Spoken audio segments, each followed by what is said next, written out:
The world was originally a mass of chaos. From its center, a seed sprouted. As the seed grew, the chaos split in two, producing the yin and yang energies. These two energies reshaped the world. From these yin and yang energies emerged two ancient gods from the primordial era: Sunwing, the yang true god, and Moonbane, the yin true god. In the world's center, the primordial seed grew into a giant tree, Fusang, connecting heaven and earth.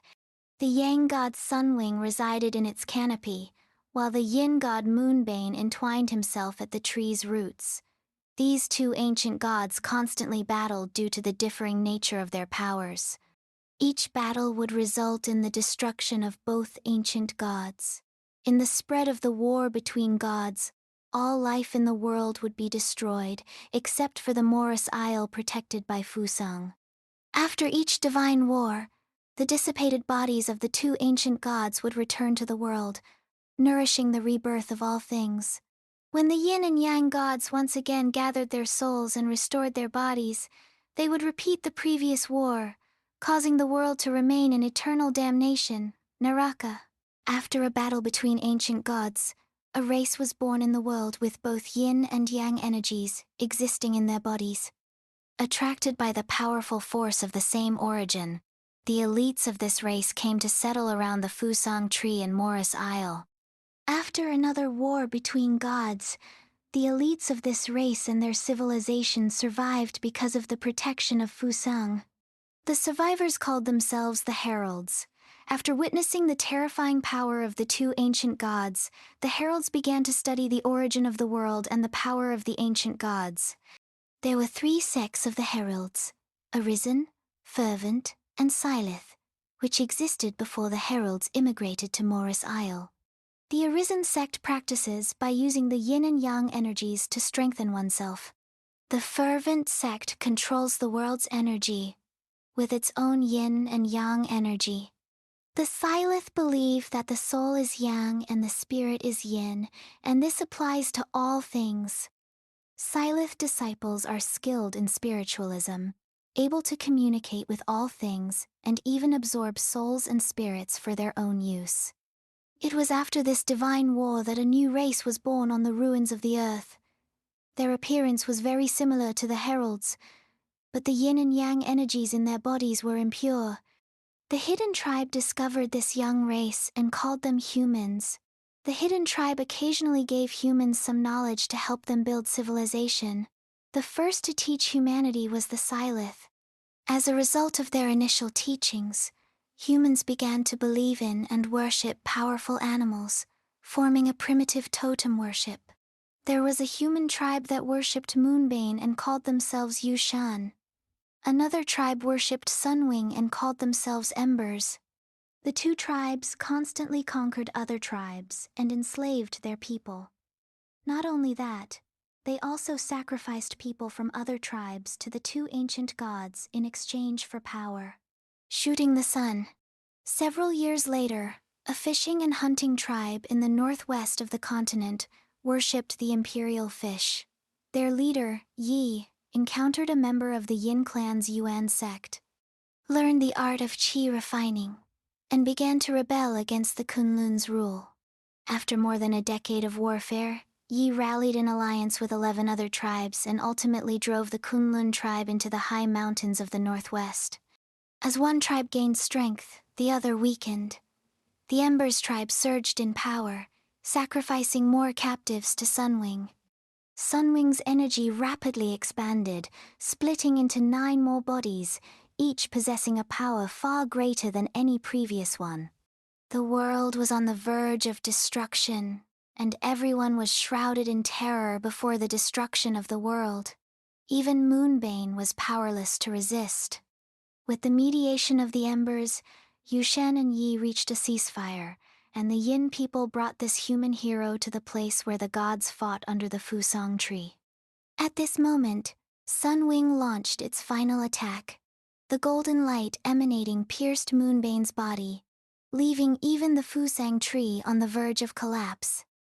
In this critical moment, Moonbane plucked out his own inverse scale, transforming it into a mask and handing it to Yi. Within this inverse scale resided Moonbane's final concentrated divine power. Yi borrowed the power of Moonbane and picked up a handful of scattered branches from the Fusang tree. He smeared the branches with Moonbane's extremely yin blood and shot them at the 10 Sunwings. At the final moment of the energy explosion, Sunwing's attack was interrupted by Yi's Fusang arrow, causing the energy to explode within his body. Ultimately, Sunwing's spirit shattered, and Moonbane's body vanished, its spirit falling into a deep slumber. The fallen Fusang tree obscured most of Sunwing's power, protecting the entire world. Naraka. Yi, possessing the mask of immortality, transformed from Moonbane's reverse scale, possessed powers far exceeding those of the Embers, previously revered as gods by humans. Yi returned to the mainland and established the Icurian Empire. Years later, Yi's messengers arrived at Morris Isle to seek help from the Yin people. While donning the mask, Yi had become increasingly cruel, even growing purple-black scales on his body. Sadly, Yi discovered he had been tainted by Moonbane's divine power. So, Yi asked the Yin people to come to the Icuria and retrieve the mask. The Yin clan took the mask away. Soon after, they discovered that the immortal mask was absorbing the Yin power of the world. They deduced that the mask was a key left by Moonbane for his own quick resurrection. If Moonbane were to resurrect alone before Sunwing's resurrection, the world would lose its balance and perish. Therefore, the Yin clan must find a way to dissipate the power within the mask to delay Moonbane's resurrection. However, using the mask will lead to its erosion by the Yin god's power. From then on, the mask would be worn by the Yin clan members until they were tainted by the mask's power and died. Perhaps because the Yin clan members' yin and yang energies are too pure, the Yin clan members are eroded by the mask's power much faster than humans, a situation that is even more severe for the Yin clan, whose population is already small. After the incident, Omnius, now leader of the Heralds, devised a plan to delay Moonbane's resurrection as long as possible. Powerful mortal heroes must continually don the mask and harness its divine power. The heralds would then dispatch messengers to follow the hero until his death, at which point the messenger would retrieve the mask. The heralds would ensure that any mortal possessing the immortal mask remained under their control. They deceived those seeking the immortal mask, claiming only its immense power but omitting any side effects. Following the lies, generation after generation of heroes sacrificed their lives to delay Moonbane's resurrection. The hero's eternal damnation replaced the world's eternal damnation. Early history. Icuria, the Promise Empire. Year 0. After his victory over Sunwing, Yi returned to the mainland and established the Icurian Empire, marking Year 0 of the Icurian calendar. He divided administrative regions, established various systems, and changed the empire's totem from fish to the legendary creature of the Yin tribe, dragon. He drove the Yushan and Ember tribes to the high mountains in the northwest and the deep canyon in the southwest, respectively. The Ember tribe named the canyon Dusk Valley, in memory Sunwing. After Yi's death, his younger brother Yi ascended the throne. To commemorate his brother's achievements, Yi took the character Shen, not the same Shen, as in Feria Shen, to mean piercing the sun with an arrow as the surname of the imperial family, and used the 5 elements, metal, wood, water, fire, and earth, as the prefix of the Emperor Jiling, 1,100 years ago. Unification of Icuria. Year 531. In the 531st year of the Icurian era, the Southern Serpent tribe declared independence, igniting civil war among the 12 tribes of Icuria. Icurian forces suffered successive defeats across tribal territories, while the late emperor fell gravely ill from grief.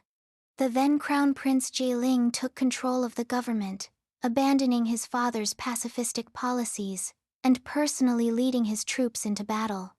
Upon formally ascending the throne, Emperor Jieling reclaimed all 12 tribes, established the 8 prefectures and 9 provinces, disrupted tribal enclaves, enforced a unified script and ethical standards, and reorganized the empire to eliminate future threats.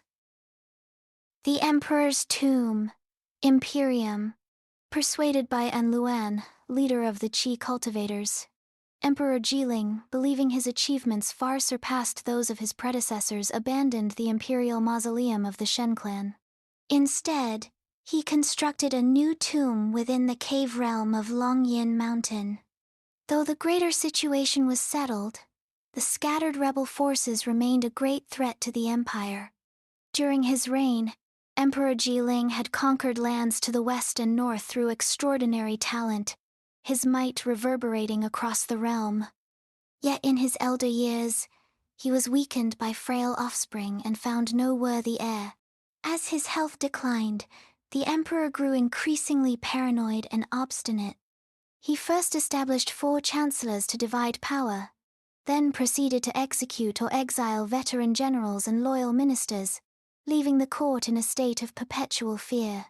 The alchemists, led by the newly appointed imperial preceptor An Luan, gained increasing favor with the emperor. Countless ships were dispatched in search of the elixir of immortality, yet few returned. After An Luan's return, Emperor Jieling successively summoned over 800,000 laborers, who under An Luan's command, hastened to Longyin Mountain to accelerate the tomb's construction. Firmly believing he would be reborn there, Emperor Jieling reconstructed the Imperium, his former residence within Perdoria.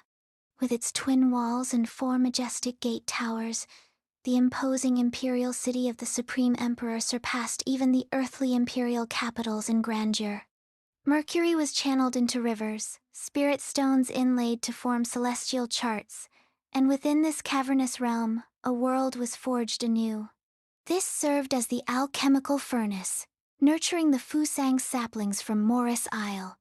The plan was that once matured, their divine power would restore his soul and grant him immortality. Yu Taizhen, the emperor's concubine. Arcadia. In his youth, Emperor Jieling traveled far and wide. On Changzhou Island in Qingchu, he chanced upon Yu Taizhen, daughter of the Silith leader, and they fell deeply in love. As a woman of another race could not become the sovereign's consort, Emperor Jieling instead wed her as his imperial consort, never appointing another empress until his death. Modeling it after the landscapes of her home island, he constructed Arcadia as her residence. This place was later reconstructed within the underground imperial mausoleum, fulfilling his wish to share the same bed in life and the same tomb in death. This union between a mortal emperor and an immortal maiden of the heralds became a celebrated tale between the two races, a testament to the zenith of harmony between mortals and immortals. They shared a period of unparalleled affection, their moments together witnessed by the enchanting spring enclave and the tranquil moon-gaze terrace. Soon, Yu Taizhen gave birth to the emperor's son. Emperor Jieling was overjoyed and proclaimed a general amnesty. Yet their child, born with a chaotic blend of yin and yang energies, was frail and frequently ill from infancy. It seemed to foretell that the union of two races, fundamentally irreconcilable, would ultimately fail to fulfill its destiny. Both Emperor Jieling and Yu Taizhen exhausted their efforts, seeking rare treasures and elixirs to heal their young son, yet to little avail. They could only watch helplessly as he lingered on his sickbed, passing away with profound regret. Following the child's demise, the hidden clan's burial rites dictated the construction of a suspended coffin within the Dew-Wood Cave to house his remains. From that day forth, Yu Taizhen lived in perpetual melancholy, while Emperor Jieling turned his focus entirely to the pursuit of immortality, seldom setting foot into Arcadia again. The calamity that later befell Morris Isle stirred unease among all living things overnight, and Yu Taizhen, whose senses resonated with the natural world, felt its stirrings. The leader of the Qi cultivators, and Luan, who had fled Morris in disarray, held secret talks with Emperor Jiling throughout the night. He laid all blame for the failure squarely upon Yu Taizhen, branding her a spy sent by the hidden clan to monitor mortals. The following day, Emperor Jiling arrived at Arcadia, bearing poisoned wine. Outside the palace, and Luan commanded heavy troops, poised to execute Yu Taizhen for regicide, should she resist. Witnessing the young man she once deeply loved transformed into a callous, suspicious, and jealous tyrant, a disillusioned Yu Taizhen drank the poisoned wine. The spirit fox within Yu Taizhen possessed a palace maid and escaped, vanishing without trace. After ordering his former lover's death, Emperor Jiling feared her vengeful spirit might become a malevolent specter.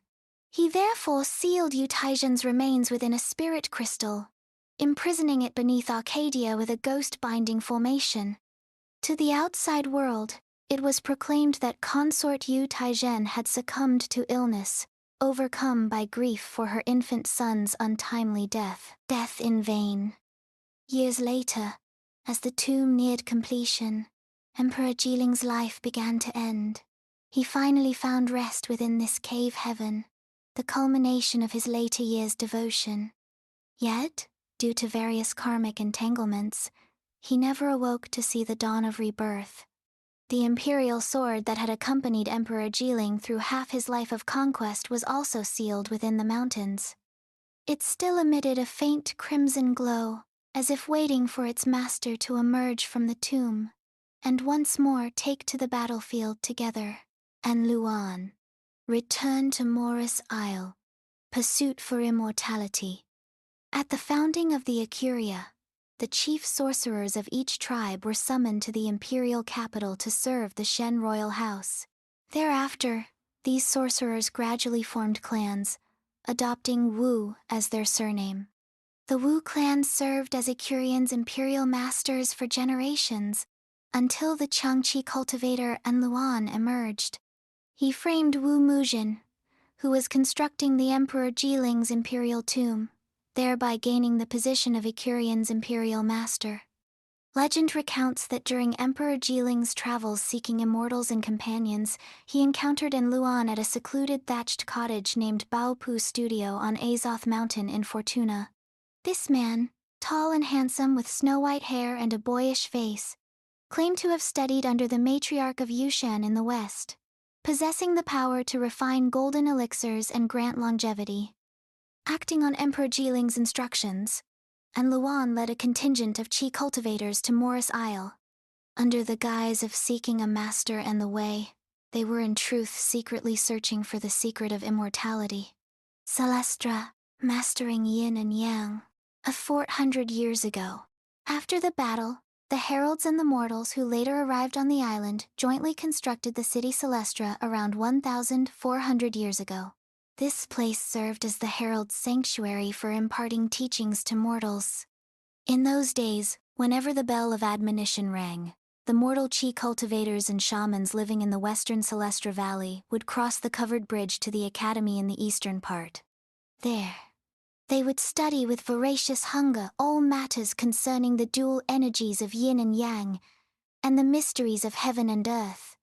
Those mortals of exceptional aptitude swiftly mastered all knowledge they could harness. The heralds believed that should calamity strike again, these mortals would become their most valuable allies in weathering the storm. Yet within the hidden clan, 3 factions held profoundly divergent views on how to confront future calamities.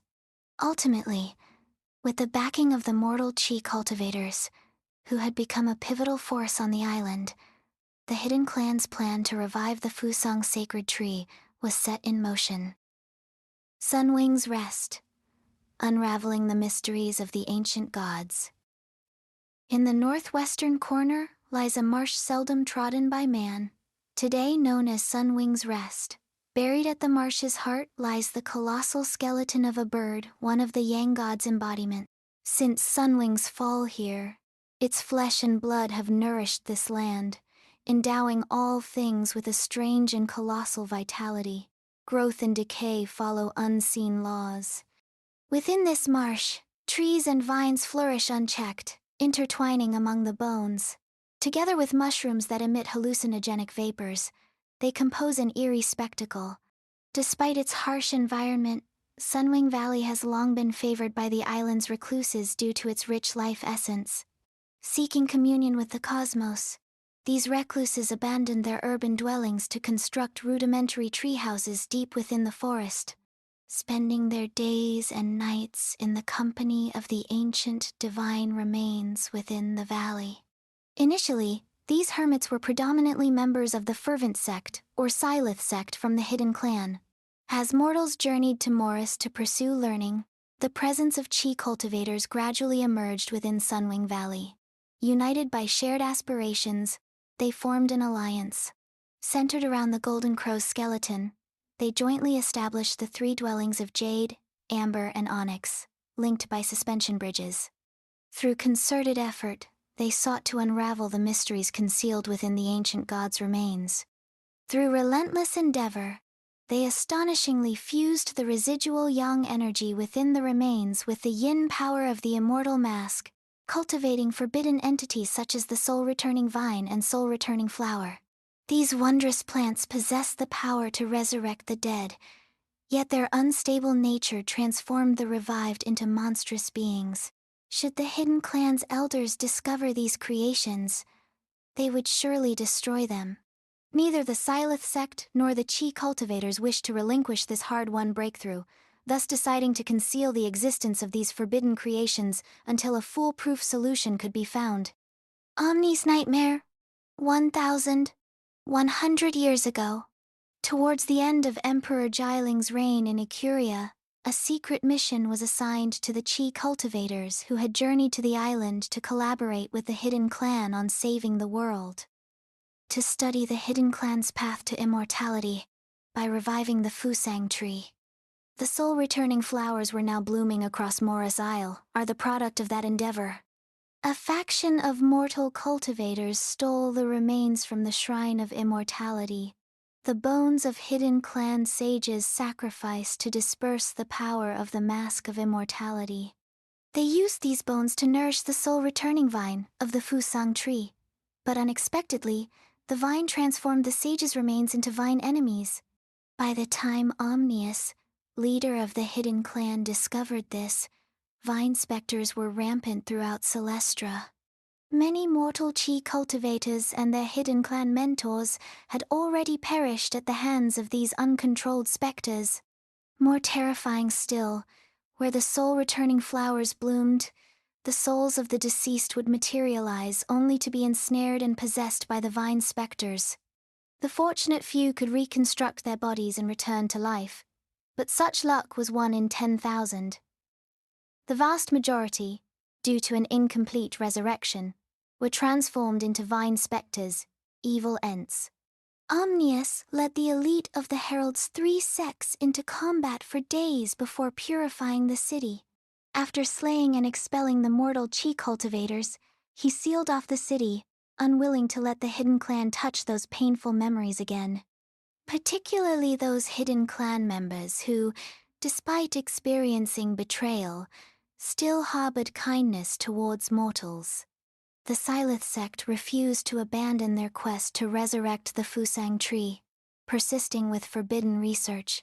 This escalated into open conflict. After a brutal civil war, the Silith sect was defeated by allied Fervent and Arisen sects. The Silith were stripped of their powers and imprisoned on the island Kama, thus being completely excluded from the mission of salvation. It was only when Morris Isle became the battlefield for selecting the strongest mortal heroes and vying for the Mask of Immortality that the warning bells from the bell tower once again echoed over the skies of Celestra.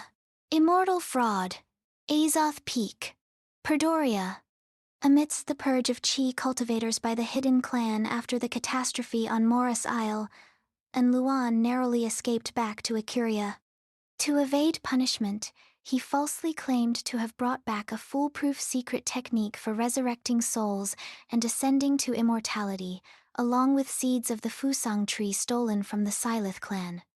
After succeeding the Wu clan in overseeing the imperial mausoleum's construction, Anluan ordered the establishment of Azoth Peak. Within its depths, beneath the monastery, he had the Fusang seeds refined in the alchemical furnace chamber. Using human corpses purged of their 3 impure bodies as nourishment, he forced the seeds within to grow rapidly. When the Fusang tree reached maturity, the Star of Destiny would illuminate the imperial city. Through the divine power of the sacred Fusang tree bridging heaven and earth, Emperor Jiling would return to the mortal realm to reign eternally. Yet the delusions of Anluan and Emperor Jiling ultimately met their demise. The Fusang seed, nurtured by human sacrifice and alchemical arts, failed to grow into a healthy new tree. Instead, having absorbed excessive yin energy, it transformed into a colossal demonic vine, rampaging through the temple. Shadow Jade Mines, soul-sealing weapons. On the southern shores of Morris lies a vast expanse once buried beneath yellow sands. Whenever the sea breeze swept across, it would raise clouds of dust into the sky. The hidden clan unexpectedly discovered veins of jade buried beneath the yellow sands. Upon learning of this, Agnivat, the clan's leader of the previous generation, entrusted the sage Mo Yi with overseeing the establishment of a mining site. Mo Yi constructed the sea sand dwelling in a southern corner, using its height to survey the terrain and devise plans for its construction. Several years later, as the mine shafts were completed, the tracks for transporting ore and the celestial craft arms were also finished. Over time, intricate mechanical contraptions gathered here. The mine now glowed with perpetual light, operating ceaselessly day and night to refine 100 stones, earning the name Shadow Jade. Through the hidden clan's smelting, countless ores were transformed into formidable weapons. Jade, meticulously studied by artisans of the Celestial Workshop, became soul jades capable of sealing spirits. Furthermore, within the deeper reaches of the mine, the blue ore extracted from the mine was refined by the fervent sect into demon-sealing stones capable of dissipating true qi. These stones would later be widely distributed across the entire Morris Isle. However, as mining progressed deeper, the surrounding earth veins grew unstable, gradually showing signs of spiritual energy imbalance. Following the expulsion of mortal chi cultivators and the clan's civil war, the current hidden clan leader, Omnius, reached consensus with former leader Agnivat and the elders to seal Shadow Jade Mine. In truth, jade from the cavern continues to be transported deep into the Earth's core, where it fuels the construction of colossal divine weapons capable of withstanding the next calamity. Ancestors of the Shen clan, Faria Shen's family, once studied under sages of the Heralds, mastering the arts of creation and metallurgy near the Shadow Jade Mines.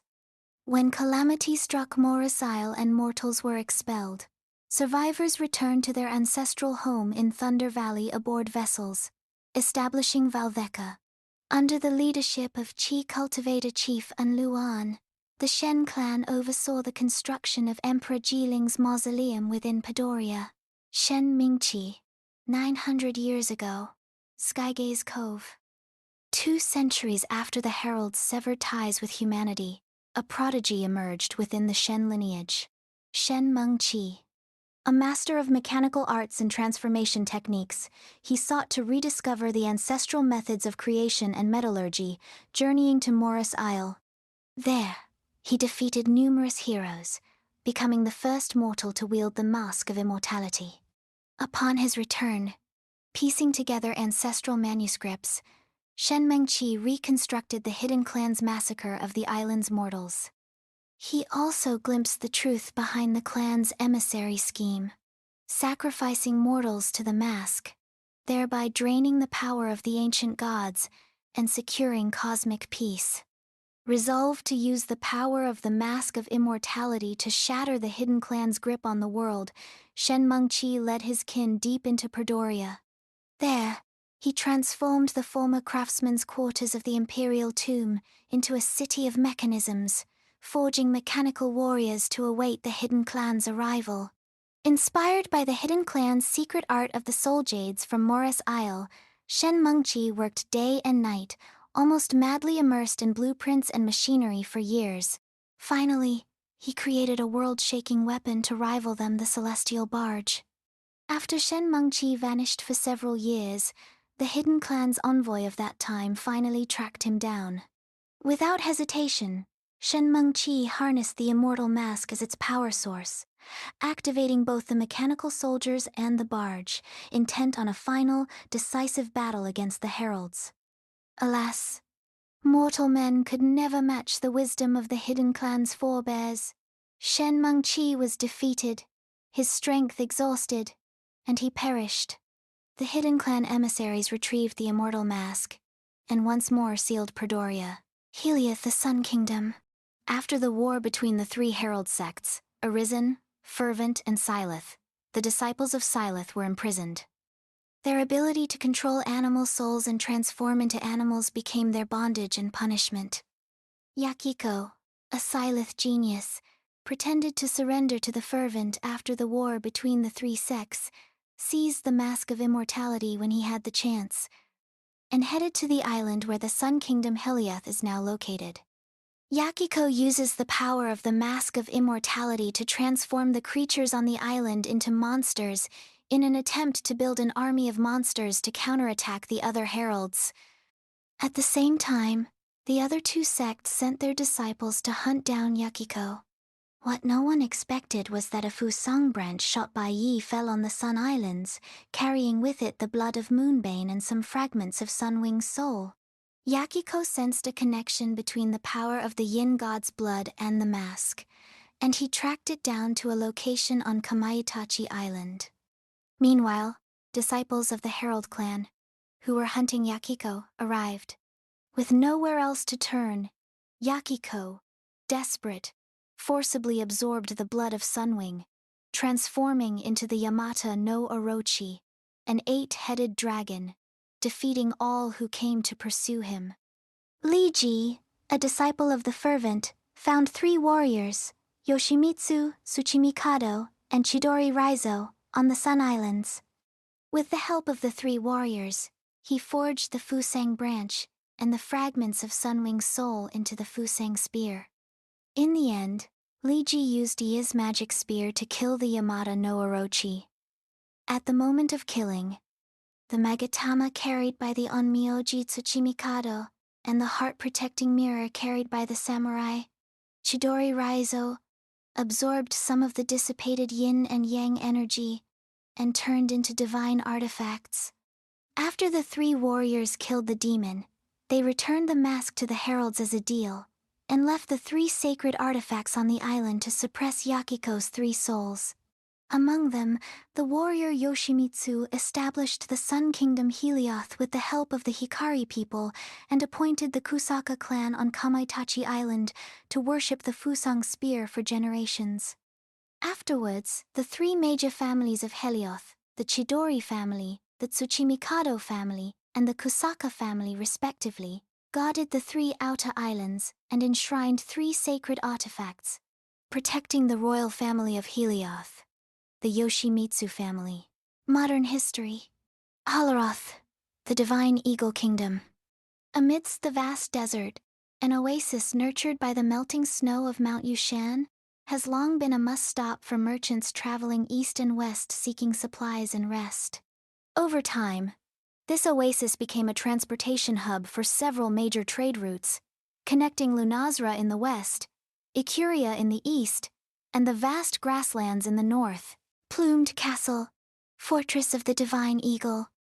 The colossal eagle soars through the heavens, its spirit safeguarding the realm of Halaroth. Initially, a Lunazran merchant, devoted to the Divine Eagle, funded the construction of Plumed Castle in the oasis. Upon completion, Plumed Castle resembled a soaring eagle, As more merchants and civilians settled near the castle, a small emerging nation on the trade route, the Holleroth Kingdom, was born. The merchant who first established the city here never imagined that his descendants would become kings. Plumed Castle stood as Holleroth's political, economic, and spiritual heart. Its architecture bore the distinct flavor of ancient Lunasra, adorned with sacred flames and eagle totems, crowned by a fortress shaped like a giant bird. The royal family, priests, and royal guards all resided within its walls. During the early days of Holleroth's founding, numerous merchants from the Akurian Empire invested substantial sums. Among them, Tang Jiren, leader of the Akurian merchants, contributed the most. Gradually, the Tang family's influence in the region grew ever greater, establishing themselves as a veritable local overlord. Later, modeling their approach on the Urian Empire, the Tang family constructed a city within the Akurian merchant settlement, naming it City of Tang. At its founding, Plumed Castle concealed an impregnable treasury. Its sole key was split into two halves, one held by the king and the other by the high priest of the divine eagle. Legend holds that within lay not only rare treasures from across the world, but also a sacred artifact capable of revealing the ultimate secrets of existence. When the divine eagle alights upon the crown, Holleroth shall undergo rebirth. 3 centuries ago, during the selection rites for the high priest's successor at Plumed Castle, the current high priest was astonished to discover that the divine eagle had designated the newly born princess as his heir. As she grew, the princess proved exceptionally wise and won the profound affection of the people of Holleroth. They hoped that upon her ascension she would unite divine and royal authority, embodying the divine eagle as foretold and awakening the true flame slumbering within the fortress. Methab Lunasra, the Moon Kingdom. As the initial funding for the establishment of Holleroth came from a merchant of the Lunasran Kingdom, the latter has long regarded itself as the sovereign state, seeking to exert greater influence over Holleroth. Furthermore, given its location at the crossroads of multiple nations and its bustling trade, Lunasra has treated this region as a crucial outpost for its external expansion and diplomatic engagements. Within Lunasra there are 6 major city-states, excluding the royal capital city. 3 of them have been named so far: Black Crow City, Red Dove City, and Herring Gull City, a port city south of Valtheka. The Lunasran Kingdom has traditionally been governed by 3 major factions: the Merchants Guild, the Theological Society, and the Artisans Guild. When the Kingdom of Holleroth was founded, the Theological Society held the reins of power. Its priests expended considerable manpower and resources to construct the magnificent Metab at the Holleroth border, intended for teaching and proselytizing. Adjacent to the Metab, a low secondary building was erected to handle other secular affairs. Canis and Holleroth War, each 300 years ago. After Yi unified the continent, he established Ikuria. The tribes that were unwilling to join Ikuria migrated north to the prairie. Small-scale conflicts often broke out between the various Canis tribes on the grassland. 300 years ago, the head of the Grey Wolf tribe possessed the Mask of Immortality, defeated the other tribes, and established the Grassland Alliance, proclaiming himself the Grey Wolf King. The alliance fought fiercely against the Akurian Empire. With supplies running low, the Grey Wolf King sent envoys to the Holleroth Kingdom for a loan. Due to the immense influence of the Akurian merchants within Holleroth, the then king rejected the Grey Wolf King's request and executed the envoys. Furious, the Grey Wolves turned on Holleroth. Recruiting warriors and skilled craftsmen, the Holleroth Kingdom resisted the Grassland Army for 5 years. Ultimately, the Grey Wolf King personally led his army, unleashing the power of the Mask of Immortality and overthrowing Holleroth overnight. In the conflict, the Holleroth royal family perished. The 2 collateral princes stole the key to the Divine Eagle Vault and fled to the Incurian Empire and the Lunasran Kingdom respectively, for refuge. The princess, however, led her people in valiant resistance, ultimately perishing when the Grey Wolf King, wielding the power of the immortal mask, destroyed Plumed Castle. She sacrificed her life for her country. The high priest of the Lunazran kingdom and other key clergy remained behind, delaying their retreat to the homeland. After the destruction of Holoroth, the high priest vanished without trace, leaving no remains. Meta became a ghost town overnight. After this battle, Holoroth became a lifeless wasteland. For a long time, a pervasive gloom shrouded, leaving the sky and the earth unable to support it. Riverbeds dried up, and boulders hung high in the sky. Empyrean Village, military camp turned freedom shelter. This place was once the temporary encampment of the Grey Wolf King during his conquest of the Holoroth Kingdom 3 centuries past. The great Grey Wolf banner at the heart of the settlement still seemed to proclaim the king's formidable might. After the Grey Wolf King exhausted himself to death while wielding the power of the Mask of Immortality, a legend began circulating within the military encampment. The Princess of Holorth, alongside her priests, had sacrificed their lives to cast a curse upon the Grey Wolf King and the allied grassland tribes. Under the influence of the mask's power, the weather near Holoroth grew exceedingly strange, causing widespread panic and a faltering of morale within the camp. Thus, under the pretext of mourning the Grey Wolf King, the allied chieftains successively withdrew their forces from the encampment. To prevent the Holoroth army from pursuing the retreating Grassland Alliance from the rear, and to ensure swift readiness should they return to battle, the tribal leaders selected elite troops from their respective clans. These forces remained garrisoned within the abandoned military camp. As the Grassland Alliance disintegrated, some warriors stationed here returned to their homelands, yet many more chose to remain, continuing their duties. Later, a sudden blizzard swept through the camp. When the grassland people, nearly out of provisions, despaired of survival, countless crows and magpies descended, bearing grains into the caves behind the tents. The great shamans who remained interpreted this as both divine punishment and a sliver of hope bestowed from above. Thus, after the blizzard, the former military encampment was transformed into Empyrean Village. 3 centuries passed, and Empyrean Village had become a settlement for steppe dwellers near the kingdom of Holoroth. Those exiled fugitives, or otherwise separated from their tribes by various circumstances, would come here to settle and make a living. Empyrean Village has become a symbol of freedom in the hearts of people from all the steppe tribes. Tianhai, the wandering monk. Some 100 or so years ago, Tianhai rose to great fame assisting the Flame Emperor Vicuria. It was he who aided the Flame Emperor in seizing the throne and joined him in taking to battle across the land. His achievements were too many to number. In year 1587 of Vicuria, however, the emperor was to fall. It was then that his mentor, Tianhai, vanished without a trace.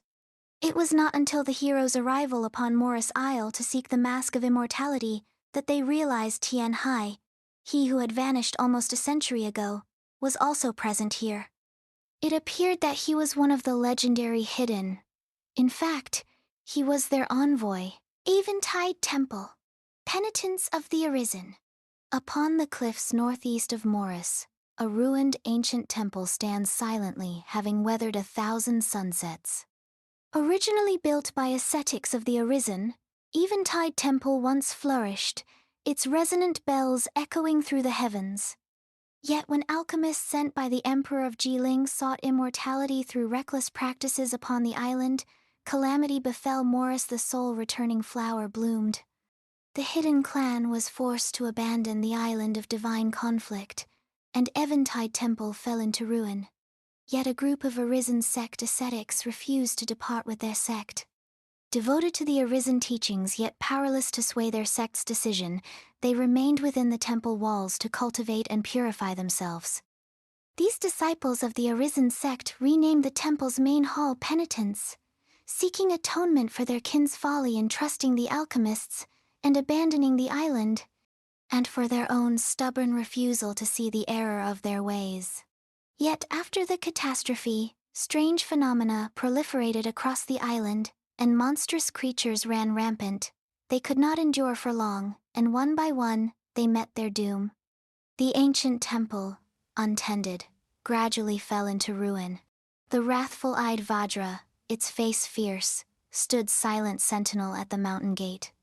Yet, inexplicably, the bell in the Judgment Tower's ruin still tolled punctually each day, its echoes reverberating through the desolate, empty mountains with an eerie, sinister quality. Centuries later, a young man from the Arisen sect, named Tianhai, returned to Morris, taking the opportunity to participate in the Hidden Clan's envoy selection. His first act was to journey to Eventide Temple to fulfill a task entrusted to him by his master. His teacher belonged to the branch of the Arisen sect that had left the island with their kin years ago. Though he had since become a member of the Hidden Clan's Elders' Council, he had never had the chance to revisit his ancestral temple. Thus, he had specifically instructed Tianhai to gather the bones of these martyred practitioners and erect a forest of pagodas. The Flame Emperor's madness, 100 years ago. As the now envoy of the Hidden Clan, Tianhai assisted an underdog prince of the Akurian Empire, helping him ascend to the throne. This previously obscure prince, aided by his imperial preceptor Tianhai and the Immortal Mask, became the Flame Emperor, who revived the Akurian Empire's prosperity. 100 years ago, the Rock Bear tribe, allied with the Grey Wolf, Star Deer, and Mammoth tribes of the grasslands, invaded Cloud Sparrow, part of the Akurian Empire. The Flame Emperor personally led the expedition, and with the help of his imperial preceptor Tianhai and the young general Yue Cheng, Yue Shan's ancestor, he decisively defeated the Grassland Coalition. Flame Emperor, his temperament drastically changed, then unleashed the power of the Mask of Immortality, transforming the western grasslands into a desolate desert, plagued by raging sandstorms and snowstorms. The grassland tribes were devastated, unable to reclaim their power, with only the Rock Bear tribe remaining to stand against the Flame Emperor. The Emperor's transformation deeply shocked Tianhai. In Tianhai's view, heroes acquire the Immortal Mask, use it to fulfill their wishes and benefit the people, but at the end of their lives, they are corrupted by the mask, causing great suffering. This cycle is like a curse. In the year 1587, the Flame Emperor was dying. In his final moments, he was playing a game with Tianhai.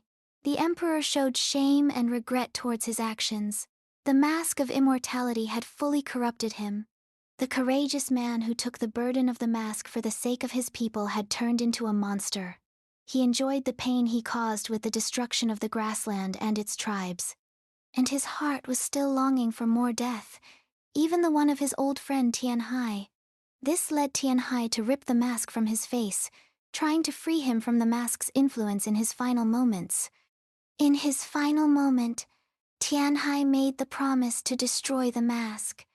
Feeling fear and guilt for his role in this, Tianhai chose to steal the Mask of Immortality, defect from the Hidden Clan, and seek a way to seal it, seeking the mask's destruction. Later, Omnius, the leader of the Hidden Clan, led his followers to capture Tianhai. In the fight, Tianhai was defeated, and the mask was reclaimed by Omnius. Seemingly moved by Tianhai's determination, Omnius promised Tianhai that he could return to the island in 100 years to compete with mortal heroes for the Immortal Mask. The following century, Tianhai goes on a journey to seal away the mask. He travels to Holoroth where he meets locals worshipping Aquila, a god of flame derived from Sunwing and can feel pure yang energies pulsating from a valley near the castle. Wu Chen, mystic Taoist, born the blood of common mortals and heralds flows within Wu Chen's veins. As a result, he was widely mocked by his herald peers before first showing his powers. things only got slightly better once he began studying under the herald's leader Omnius. The arduous, pained years Wuchen had endured burned like a fire within him. They gave him the drive to push harder and realize the mysteries of heaven and earth. Wuchen holds firm to one thing more than anything else. He is the one with the power to shake off these worldly chains. Wuchen's mother once came to Morris Isle in pursuit of the Mask of Immortality. After losing the battle, she was saved by a herald and eventually was blessed with a son. As a hybrid of human and herald, Wuchen has impure bloodline and yin and yang energy, which makes him not accepted by the heralds. After the death of the Grey Wolf King by the Mask of Immortality, it was brought back to Morris Isle, and Wuchen's mother was asked to burden it until the next mortal warrior was chosen. She took on the mask, becoming known as a hero for saving the world. Wuchen was caught spying on the event, and as a punishment was sent to the prison island Kama. The first 3 months he was mocked and assaulted by the heralds on the island. Wuchen attempted to become a student of the Silith sect, begging the elder of the Tushan clan, Nuxine, but was declined. A Silith girl, Corvine, took a liking to him and attempted to train with him. After realizing the tyranny of the other sects not only over him but the Silith imprisoned on the island, he decided to become a warden of the island under Omnius. He trained hard and was successfully selected as a disciple of the Fervent sect.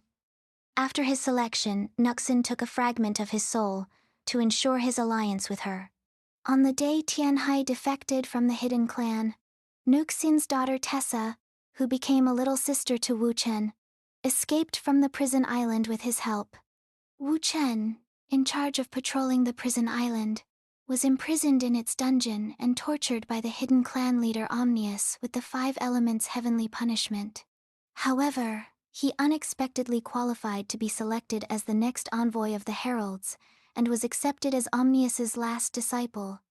In the following years of being a disciple, he's now not only ridiculed for being a half-blood, but also siding with the Silith. After completing his training, Wuchen began to serve as the herald's envoy, carrying out Omnius's mission. He would travel to various places to spread the news of the Mask of Immortality's imminent power and personally select warriors he considered worthy of going to Morris Isle. Tessa, the vixen. Tessa's never been one to let others boss her around. She cares not for the heralds' schemes, nor for her mother's plans or Wuchen's nagging. She only ever cared for one thing, doing whatever piques her interest at the present moment. Only by letting nature take its course can we speak with heavens in the vixen's way. Tessa, born roughly 95 years ago, is the hope of the Tushan lineage of the Hidden Clan as daughter of Nuxin.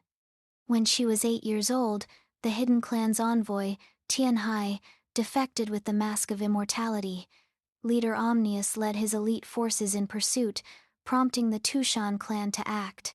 They mobilized their entire clan to break the restraints on Tessa and helped her fuse with the soul of a 1,000-year-old fox spirit. The various Silith clans, at all costs, finally helped Tessa to escape from the prison island. She then journeyed to Twilight Valley in Ridge Shore, in the southern part of Ikuria, where descendants of the dragon-hidden tribe, devoted to Sunwing, were entrenched. Twilight Valley, Fox Prophet in Vesper Coven. Twilight Pass, the mountain pass situated between Twilight Valley and Perdoria. Legend has it that after Yi shot down Sunwing, one of its fragments fell upon Dragon Hidden Mountain, gradually transforming into white bones over time before sinking into the earth. The remains, after centuries, enveloped and assimilated by surrounding vegetation, rocks, and other natural elements, ultimately evolving into a magnificent karst cave landscape that is known as Perdoria. When Emperor Jiling first opened the cave realm and constructed his tomb here, a group of remnant embers, drawn by Sunwing's power, arrived at the junction of Twilight Valley and the cave realm. They built sacred sites such as the Wistaradale and the honored temple around the bird's remains. Then, as Sunwing gradually revived, The excessive nourishment from its bones caused all life within the cavern to flourish with extraordinary vigor.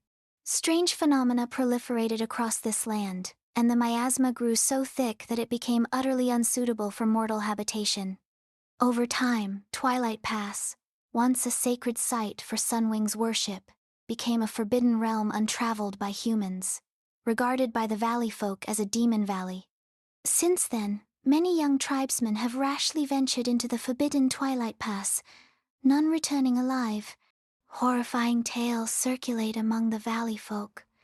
Twisted trees silently crawl to one's feet, binding the intruder before they realize, leaving them utterly immobilized. Yet they remained alive, forced to witness their bodies slowly drained dry by the encircling vines, becoming nourishment for the demonic valley. Their piercing, unceasing wails could still be heard beyond the pass, sending shivers down the spine. Almost a century ago, Tessa, the fox spirit, arrived with the worshippers in Twilight Valley, now called the Vesper Coven, proclaiming herself Sunwing's messenger with the goal of stealing the relic of Sunwing owned by the Coven. After quickly gaining their trust, she selected 10 new shamans for the Twilight Valley folk and imparted methods to ward off miasma and demons. Once the valley dwellers could re-enter Twilight Pass, they erected an ancient shrine in gratitude, venerating the fox spirit as the heavenly lord of primordial unity, resurrecting Sunwing. Reuniting with Wu Chen, the hidden clan envoy, a pawn planted for her by her mother, they journeyed together to the Lunasra Kingdom, the Holoroth Kingdom, the Grasslands, Helioth, and other lands in search of the Phoenix's relics. Resettlement in Holoroth, 100 years ago. A century ago, the power of the Mask of Immortality gradually faded within the kingdom of Holoroth.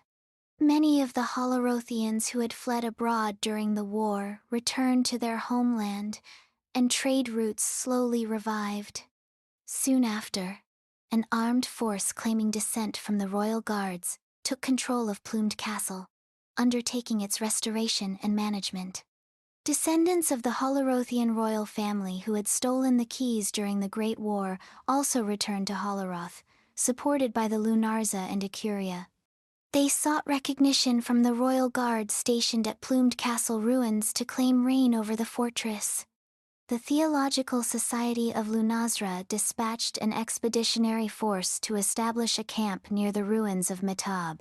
Seemingly, they were surveying the site and recovering Lunazran artifacts left behind in Metab, while investigating why the high priest and his companions had refused to withdraw.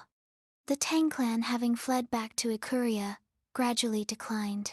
100 years ago, a young man named Tang Wangsun emerged from the clan, leading his kin to reopen the western trade routes. With the restoration of overland trade, Holoroth regained its former prosperity. Tang Wangsun then returned and rebuilt the city of Tang. Through decades of effort by Ikurian merchants and commoners, the city of Tang revived its former vitality. Yet, due to Tang Wangsun's untimely death, the Tang family failed to reclaim their former dominance in the city. Since the faith in the eagle god had faded, the common folk around Plumed Castle struggle to survive in the cracks of existence to this day. Upbringing of the mortal heroes. Lunazran Ikurian dispute over Holoroth, 1648, 26 years ago. In the 1648th year of the Ikurian era, 26 years ago, Tang Ren, head of the Tang clan, acting upon the counsel of a Qi cultivator, located Prince Eros, a descendant of the Holoroth royal family who had fled to Ikuria. Tang Ren and Prince Eros found common ground and began lobbying Ikurian officials and the imperial court. Ultimately, they succeeded in persuading the Ikurian royal family to assist the Holorothian prince in restoring his kingdom. Seeking greater political capital, the 8th Prince of Ikuria personally escorted Prince Eros back to Holoroth to ascend the throne. Unexpectedly, the army of Lunazra had likewise escorted another claimant, Prince Halfa, to Holoroth for his coronation. The Lunazran expedition finally ascertained that the truth concerning the secrets of the world, which the high priest had so desperately pursued, lay within the divine eagle treasury in Plumed Castle. Their intent was to install him as a puppet monarch. Both factions refused to recognize the other, each accusing the other of impersonating royalty. Fierce conflict erupted within Holleroth, and the 8th prince, outnumbered, suffered defeat and vanished. Mount Yushan. Temple of Moonbane. Mount Yushan was originally a sacred site where the heralds worshipped Moonbane before the last calamity. During that world-ending catastrophe, this sanctuary too was buried beneath the earth. After the birth of humankind, tribes near Yushan Mountain accidentally unearthed the ruins of this sanctuary at its base, mistaking it for the dwelling place of gods. When a member of the heralds from Morris Isle returned to the vicinity of Yushan Mountain, the ordinary folk of this tribe naturally regarded him as the god who had previously resided there. The mortals worshipped the herald, accepting his teachings and adopting Moonbane as their deity. Upon seeing the plaque bearing the characters Yushan suspended above the temple gates, the tribe thereafter adopted this name. Guided by the herald's teachings, the Yushan tribe dominated the northern lands for decades. Yushan Mountain and the excavated temple served as the tribe's stronghold. Until the mortal hero Yi rose to prominence, rallying 11 other tribes to drive the once mighty Yushan tribe back into the deep mountains. They raised the temple at Yushan Mountain's base once more. A millennium later, the Yushan tribe transformed into the Yushan sect, and the ruins of the former Yushan temple became an outpost for the sect's outer court. Naturally, the activities of these Yushan outer court disciples remained highly secretive. The Yushan matriarch, deep within the mountain's heart, constantly berated her followers to avoid attracting the attention of the Akurian Empire founded by Yi.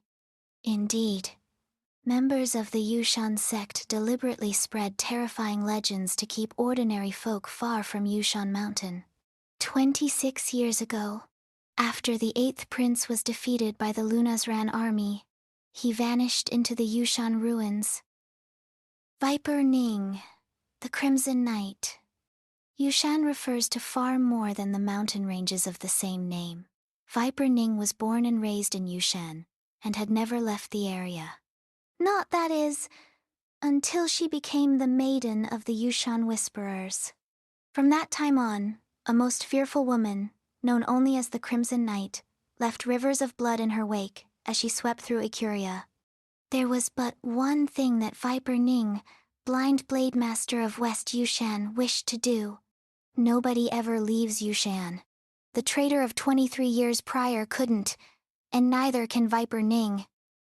After fleeing to the snowy mountains, the 8th prince was rescued by Akanita Ning, a maiden of the Yushan Whisperers. A secret love blossomed between them. After Akanita assumed the throne as matron of the Whisperers, she discovered she was pregnant. Meanwhile, the next maiden, Daelan Gu, fled the mountains. Furious, the matron placed all her hopes and resentment on her newborn daughter. Therefore, Viper received extremely rigorous training from childhood. After becoming the new maiden of Yushan, she was able to experience the world with the eye of Moonbane. Unlike the maidens of previous generations, Viper became an assassin, devoid of emotion and driven only by killing. Those pursued by Viper were like hares caught in a snake's trap. Justina Gu, Winter's Grace. The exalted eldest princess favored by the emperor, the mysterious owner of the Pluvial Pavilion, and a hard-hearted swordswoman. Justina Gu is a woman of many faces, and her footsteps can be felt all across the land. When the winter's grace returns, when the cold nights draw an end, that is when she shall exact revenge on her enemy. While searching for his missing brother, the 8th prince, at the foot of Mount Yushan, the crown prince of Ikuria rescued a young girl named Daelan Gu from a mountain stream. Over time, they fell in love and became a couple. Later, when Daelan became pregnant, the crown prince took her back to the Centralis. The crown prince named his eldest daughter Justina. From birth, little Justina was crowned the eldest princess, the emperor. Having no daughters, doted on this granddaughter. When she was 5, the 8th prince, returning to the Akuryan Empire, launched a military rebellion, accusing the crown prince of harboring a Yushan demon girl and plotting rebellion. He then set fire to the crown prince's residence. With the help of others, Justina and her mother escaped the flames, but they were also severely burned. Afterwards, Daylin and her daughter were taken to sea by Darius Kui, the naval commander of Ikuria, who was loyal to the crown prince. After drifting for several months, they received no news of the crown prince. In desperation, Darius sent them to hide in the Lunazra kingdom. In order to enable her daughter to protect herself, Daylin taught Justina ice chi cultivation and martial arts, and temporarily changed her surname to Gu, her mother's maiden name. Over the next decade, there was still no news from the crown prince, while Justina gradually mastered the ice chi. Unable to wait any longer, Daylin Gu returned to Ikuria with her daughter, opening an antique shop, Pluvial Pavilion, in Gaian. She secretly sought information about the crown prince and her youngest daughter, Viper and Justina, Ice and Crimson. After a mission in Gaian Ikuria, Viper encountered Justina Gu, and the two instantly hit it off. However, their good fortune didn't last long. Viper stumbled upon Justina using her ice chi technique and discovered that her mother, Daylin Gu, had been the traitor to Yushan long ago. Daylin Gu traded a secret and her own life for her daughter's survival. From then on, Justina and Viper forged a feud over her mother's murder. In the following years, Viper avoided Justina's pursuit while gaining the reputation of the Crimson Knight. Now, Viper received a new mission: to go to Morris Isle to seize the Mask of Immortality and make final preparations for the resurrection of the Moonbane. However, Viper had her own plans. Xiao Wei, Justice Vigilant. Ever since she was young, Xiao Wei's sleep has been plagued by the same nightmare. In her dreams, she was deep in a maze filled with a deep white fog that obscured her vision. Yet with bejeweled Aurum blade in her hand and the certainty of law in her heart, she has solved every mystery she confronted, slicing through the fog of mystery and getting ever closer to the truth. Xiao Wei grew up in the mansion of Lord Qi. From her adoptive father, she learned her life story. Her father, Wei Chengqing, was once the commander of the Jin Guards. During the rebellion of the 8 Prince, with the exception of the young Sheol, the entire Wei family perished in the fire of the Eastern Palace. Since childhood, Sheol has been plagued by the same nightmare. In her dreams, she is trapped in a foggy maze, unable to find a way out. Deeply insecure, Sheol remains silent, spending her days with her mute maid, Lin Niang. Until one day, Duke Wuning and his son visit the Lord Qi. There, Sheol meets Yue Shan, a brother who brings her peace of mind and trust. Instilled with hatred for the rebels from a young age, Sheol volunteered to join the judicial department, becoming a member of the Golden Guards, protecting the peace of the imperial city. During her tenure, Sheol met her future partner, Tang Zhi, the 4th son of the Tang family. Cult of the Harvesters. A series of bizarre murders torments the imperial city. People have been hearing strange knocking on their doors, but when opening no one was there. The distressed people fainted, and after a few days they became dull and witless, but without external or internal injuries. Sheol's partner Tang Zhi suggests passing this case from the Golden Keepers to the Department of Astrology, since it is not their expertise. They are distracted by a new case. A girl seemingly stabbed a known drunk that was harassing her family. Quickly recognizing that the man was already dead at the moment of stabbing by a lack of blood, Sheol tests the body for poisoning. An eyewitness tells that the man was seen meeting a sorcerer in the morning carrying a bucket of eels. Sheol detects that the strange knocking is caused by bats attracted from eel blood smeared on the doors, and the victims are dying to pufferfish poison. To prove her case, she dares the sorcerer to drink out of the drunk man's wine flask, having swapped the poison with water. Unexpectedly, he dies anyway. After the man's death, the ghostly encounters quiet down. Sheol further investigates and recognizes that the death of her maidservant Lynn, that was ruled a suicide 6 months ago, might be connected. Grains were found in her and the sorcerer's mouth after death. They're a variant of rice grains that are grown in the southern provinces. They start monitoring all imports of grains and seafood into Centralis. In the following month, Sheol catches a handful of shady sorcerers and pharmacists who would end up being a mysterious cult with considerable influence, the cult of the Harvesters. She tracked them down to an abandoned mansion, where she is attacked by the deceased sorcerer and drunk man. After defeating them, she meets a strange woman who disappears when the other Golden Keepers arrive. Lanny, the illusionist. Life, they say, means you gotta work all day. But life for Lanny ain't like that, and she is never going back. Learn a trade and secure my future? No way, no way! Work hard and climb life's ladder?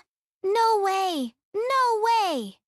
They tell you lies so you'll work for free. But when it's late morning and you're slaving away, who's living like a god? That's right, me! Lanny was born into a family of skilled tricksters in the Thunder Cove province. From a young age, she followed her parents through the streets, learning the trickster skills. Her childhood was filled with laughter and joy, yet she also witnessed the many facets of life at an early age. At the age of 7, Lanny and her parents were traveling to Ridgeshore when a meteorite struck, scorching the area for 100 miles and killing both her parents. Lanny, who happened to be lazing in a cellar, narrowly escaped the disaster. The Centralis Astronomical Bureau dispatched an official to Thunder Cove to investigate the natural disaster. Upon learning of Lanny's survival, the official brought her back to Centralis. In Centralis, Lanny helps the city officials gather information and occasionally handles shady dealings. Lanny is naturally lazy and casual, yet she always manages to resolve even the most daunting problems with minimal effort. Years later, Lanny was sent undercover into the cult of the Harvesters. With her magic tricks and unconventional style, Lanny quickly established herself within the cult. During a fight with other cult members, she gets the cult's sacred relic, the seed bead, the reason she joined the cult initially. In the following struggle, she burns down the Hall of Rice, the cultist's lair, losing the bead in the ruins. She later returns to the site to retrieve it, where she runs into Sheol investigating the incident. Using her ball and red cloth, she is able to escape successfully. For securing the relic, she is promoted to Hufa Dharma Protector, a guardian of the law. To escape the tedious duties of her life in Centralis, Lanny accepted a mission to Lunazra, preparing for a relaxing journey of wandering. However, midway through the journey, her ship was struck by a storm. When she regained consciousness, she saw Morris Isle approaching. Lanny then realized she had been tricked again by her boss. The official of the Astronomical Bureau had already calculated the storms and currents, clearly intending on dumping her on this island and forcing her to compete for the Mask of Immortality. Now that I'm here, I might as well make the best of it, Lanny pondered. It's said that magical artifacts can defy fate. If I could use it to change my own remarkable destiny, and live an ordinary life of eating, drinking, and having fun like everyone else, it would be a good deal. Rebellion of the Crown Prince. After the military rebellion of the 8 Prince 19 years ago, Wu Chen spent months searching for the Crown Prince. He found him dressed in rags, begging along the edges of a market town's bazaar. He was disturbed, talking to himself, and frantic with fear. Wu Chen questioned whether his madness was only an act while he was planning to retake the throne. With the 8th prince back on the throne, but widely seen as an impostor, and the truthful heir wandering among the people, Wu Chen planned to make him disappear to stabilize the situation. He also had personal interest in having the 8th prince on the throne, since the former crown prince did not allow him to recruit within Ecuria. At this time, Tessa showed up trying to disturb the situation and used the prince to start a civil war within Ecuria for her entertainment. They started fighting over him. Eventually, Tessa won using a tormenting stone. And because Wu Chen was busy drooling over her feet, under the guise of helping the crown prince restore order, Tessa brought him to Vesper Coven and launched a rebellion. Leading the barbarians of Twilight Valley, she repeatedly defeated the Ecurian Empire's armies. Yueshan. Wu Wei Ma Qi. The Yue family has been controlling the military and political power of Ecuria ever since Yue Cheng, the great ancestor of Yueshan. Without doubt, this is all because of the unquestionable loyalty and courage of the generations of Yue family. In the year 1668 of the Ecuria calendar, Yueshan was named Wu Wei Ma Qi. The great legend of this hero was just about to begin. Yue Cheng, the king of Wu Cheng who guards the country, is Yue Shan's great-grandfather, and Yue Jingji, the duke of Wuning, who guards the country, is Yue Shan's father. 100 years ago, Yue Cheng accompanied the Flame Emperor on his campaigns, achieving remarkable military success. Since then, the Yue family has held the sway of the Ecurian Empire's military and political power. The bloodline carries great qi energy, and under the guidance of Tianhai, Yue Cheng became an apprentice of the Huang family in Yuanzhou to learn the Kuyuan ward technique. From a young age, Yue Shan's grandfather and father would tell him stories about their military experiences, intentionally cultivating in him a disciplined, steady, and stern character. Growing up in this environment, Yue Shan early on was determined to join the army and serve his country. From childhood to adulthood, Yue Shan was a leader among his generation. At the age of 16, Yue Shan joined the Imperial Guard, guarding the imperial city. He was later granted the title of Marquis of Wu Wei and stationed in Cloud Sparrow in the north. A few years later, shortly after Yue Shan was ordered to march south to fight against a rebellion, his entire family was imprisoned for involvement in a suspicious case in the capital, forcing Yue Shan to lose his military power. Tessa used the cult of the harvesters in the imperial city to spread news of the Yue family's connection to the crown prince's faction.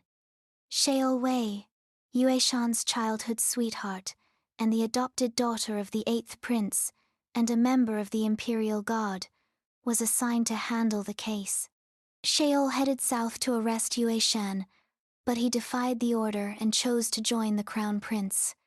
He agrees to the prince's request and goes to Morris Isle with Tessa.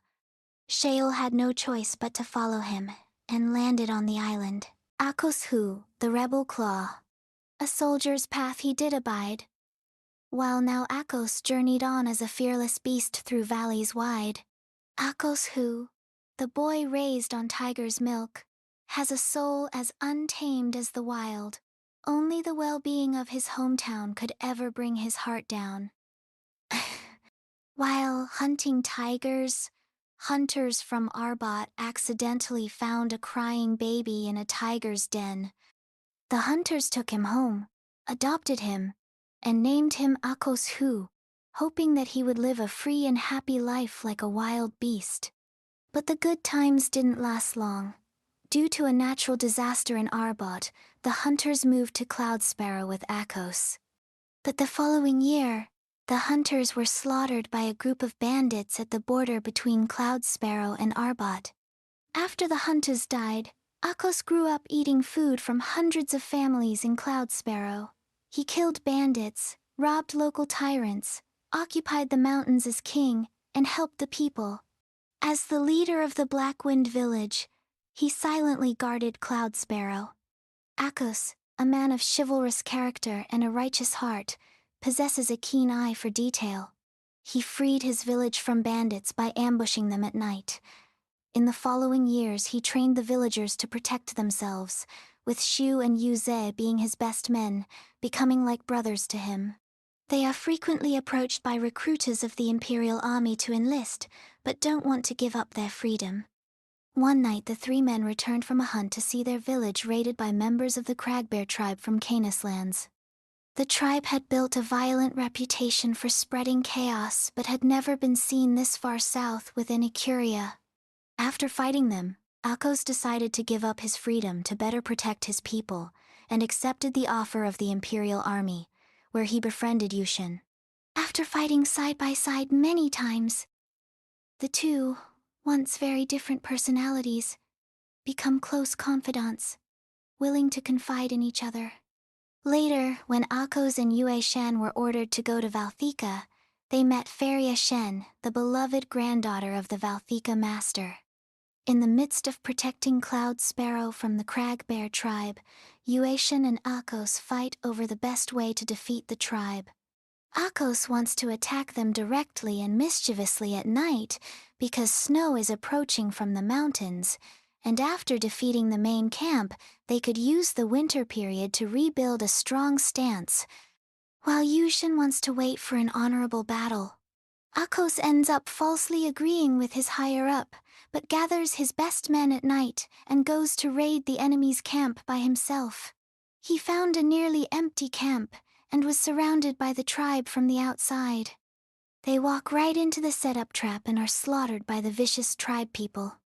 Yue Shan, who is awoken by the warm drums, sent his men to fight off the tribesmen, but the damage had already been done.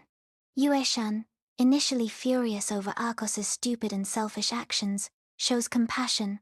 After seeing him weep over Shu's death, his best friend and one of the bravest warriors of Cloud Sparrow, he carried badly wounded Akos and his dead man back to the army camp, hoping the event would not break his general but teach him the humility needed for being a good leader.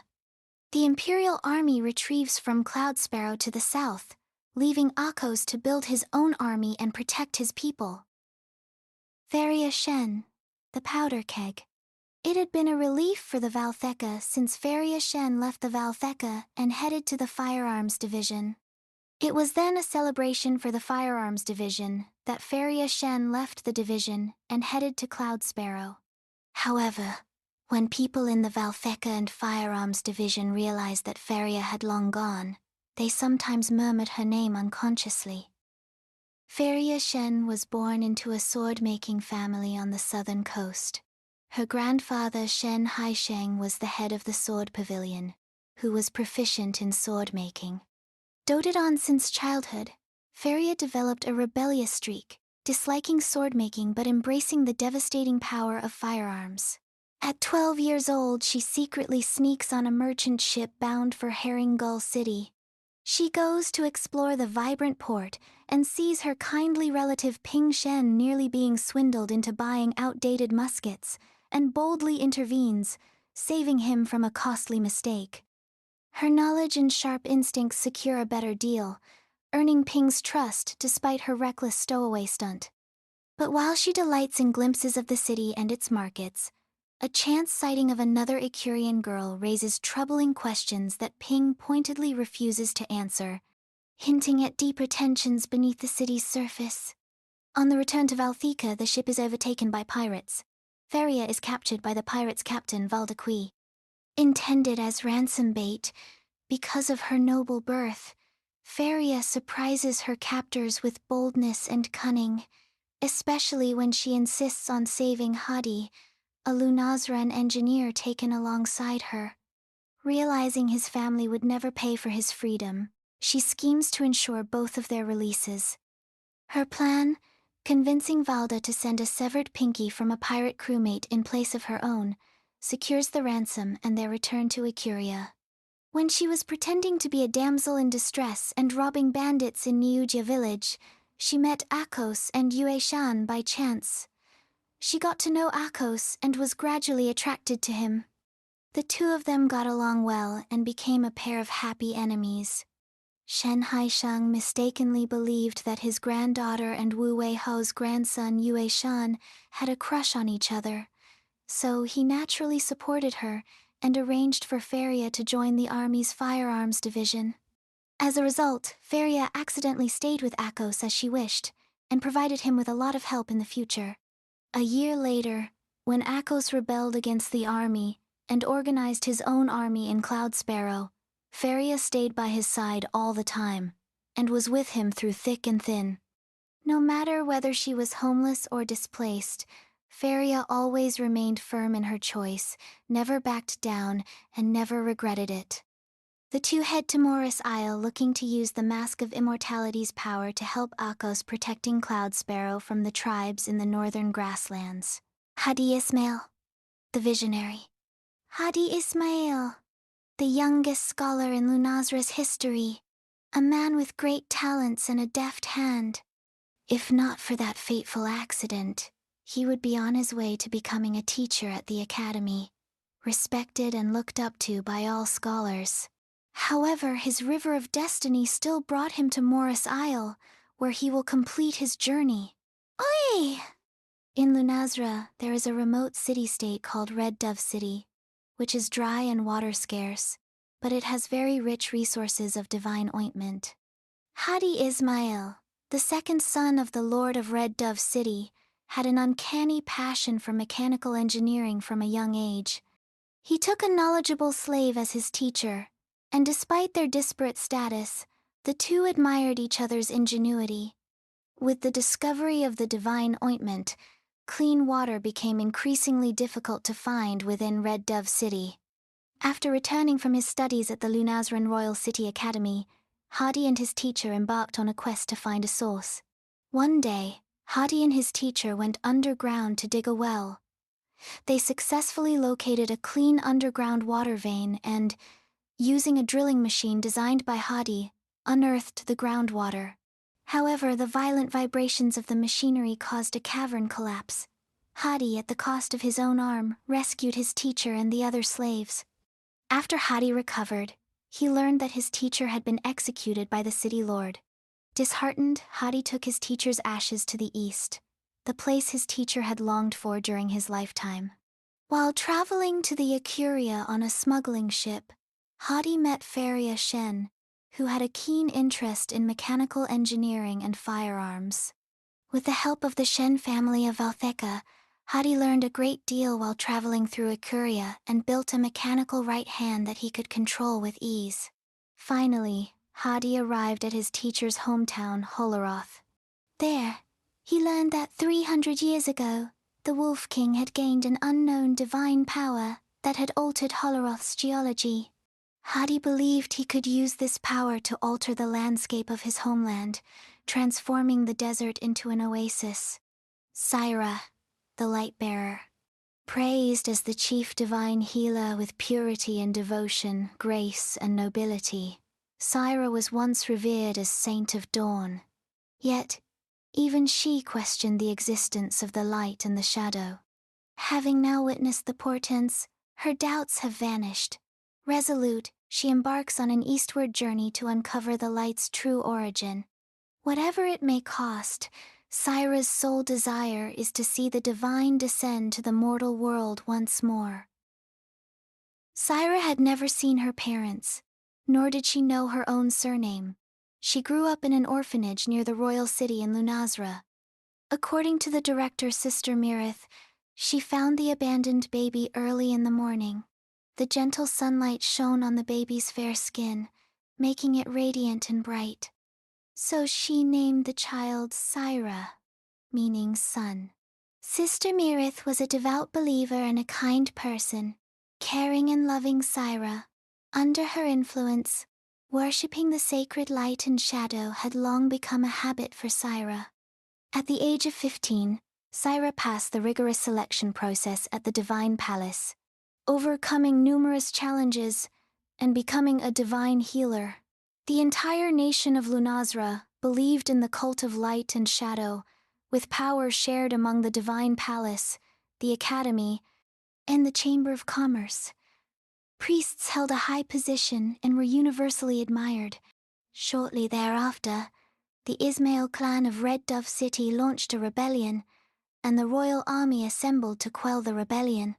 Syra volunteered to personally join the battle, healing the wounded with divine light.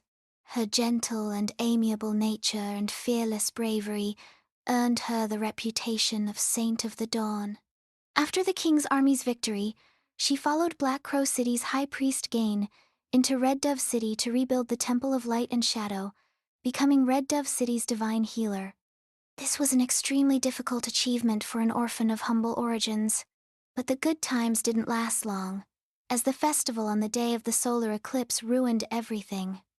The world does not know the details of this incident, but it is known that of all those who participated in the festival that day, only Syra survived. Moreover, this once noble and elegant priest has now become insane, spewing heresy, disrespecting the shadows, and claiming that only the light is the true God. Heresy? Madness? It doesn't matter. Light always dazzles in the darkness. Syra knew, having glimpsed the truth of the world during the solar eclipse, that Sunwing, her savior, was the only God worthy of following. Secret codes and divine revelation led her to discover that the secrets of the divine religion lay hidden within the boundless Twilight Valley. In pursuit of that divine light, she willingly sacrifices everything, journeying eastward in search of its source. She is accompanied by the greatest escort of Ikuria, Inor Wan, Thunder's Voice. The Thunder's Voice. It's a title that fills every aspiring hero and vigilante with awe. Since the day he took on his first escort quest, Inor Wan has been a man of iron will and strict discipline. A man who never breaks his word, a force of nature earning a name for himself in the murky underbelly of society. Hushed voices whisper that once he takes on an escort task, not even the heavens can stop his cargo reaching its destination. Perhaps this is true, yet they know not of the storms and struggles he faces on his way. 27 years ago, Justius Wan, a bodyguard from the city of Tang, adopted a baby named Inor. Inor's true story remained unrevealed until Justius Wan's death. Inor's father, a descendant of the Li family, one of the 5 great Ikurian families, met and fell in love with the chief shaman of the Thunder Leopard tribe while traveling across the lands, studying martial arts. After the birth of little Inor, the couple, still obsessed with exploring the secrets of true Qi, they met a mysterious figure. The couple entrusted the young child to the care of their old friend, Justius Wan. Soon after, they disappeared, leaving behind only a few letters, maps, and handwritten notes. Raised in the escort agency from a young age, Justius Wan meticulously raised him, treating him like his own son. As a teenager, Inor encountered danger on his first escort mission, and Justius Wan resolutely risked his own leg to protect him. The bandits closing in on them were met by a surge of lighting, Inor's first awakening of Tempest Chi. From then on, Inor ingrained his duty as a bodyguard into his very being. After Justius Wan's death, Inor left Wan's escort business and journeyed to Ikuria to embark on a new journey. He journeyed alone across vast deserts, across lakes, seas, and mountains. He never failed to take on dangerous missions that other escorts shunned. Within a few years, his reputation as the #1 escort spread throughout Ikuria. On the prairies between Ikuria, Inor escorts Tuya, a Canis woman.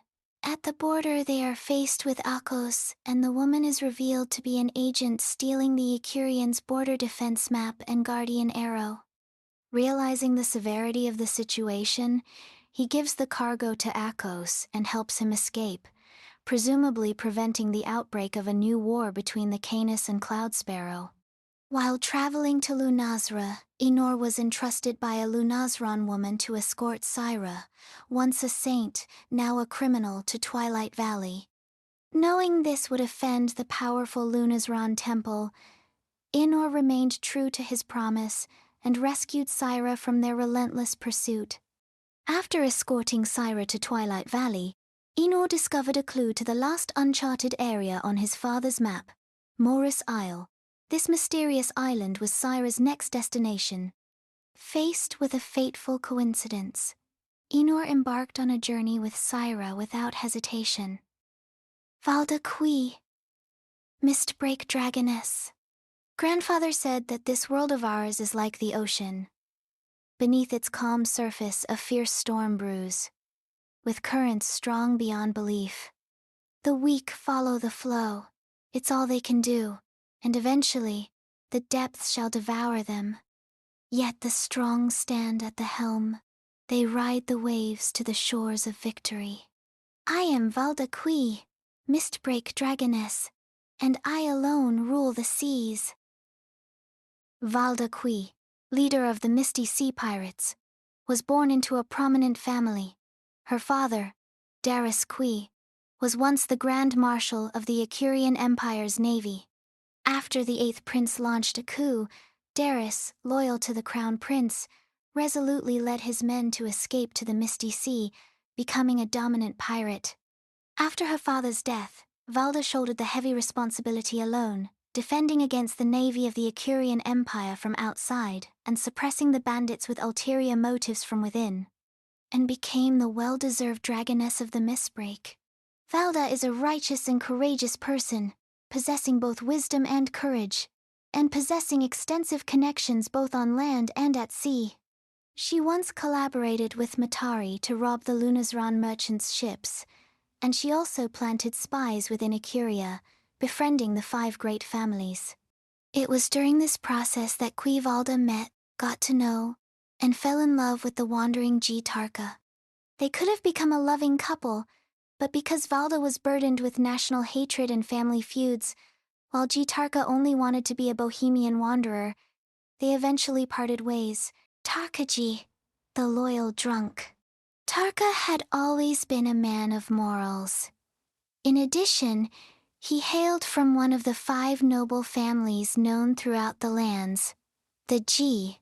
He could dress in finery and enjoy plentiful grain, living in glory.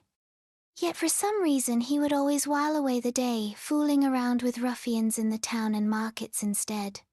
It seemed like the esteemed G family had nothing to do with him at all. The G... I'll bring him crashing down eventually, you mark my words. Oh! Tarka G was the eldest son of the G family, one of the 5 great families in Icuria.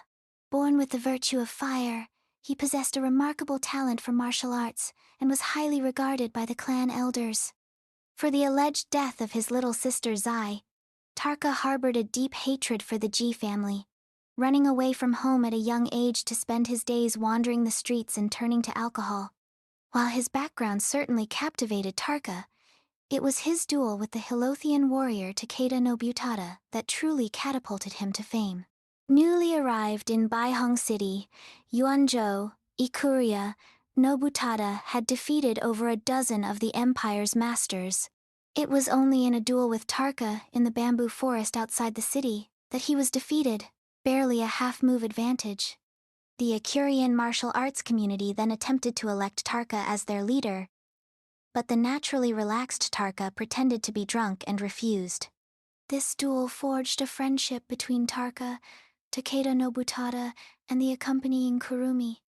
Tarka also caught the attention of another person, Zheng Xieyang, who was recruiting troops for Valda. Zheng Xieyang used both persuasive tactics to bring before Valda.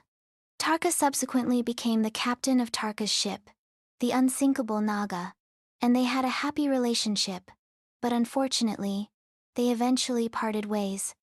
Rumor has it that Tarka received a letter after getting off the boat, and he returned to the G family, the place he claimed he would never return.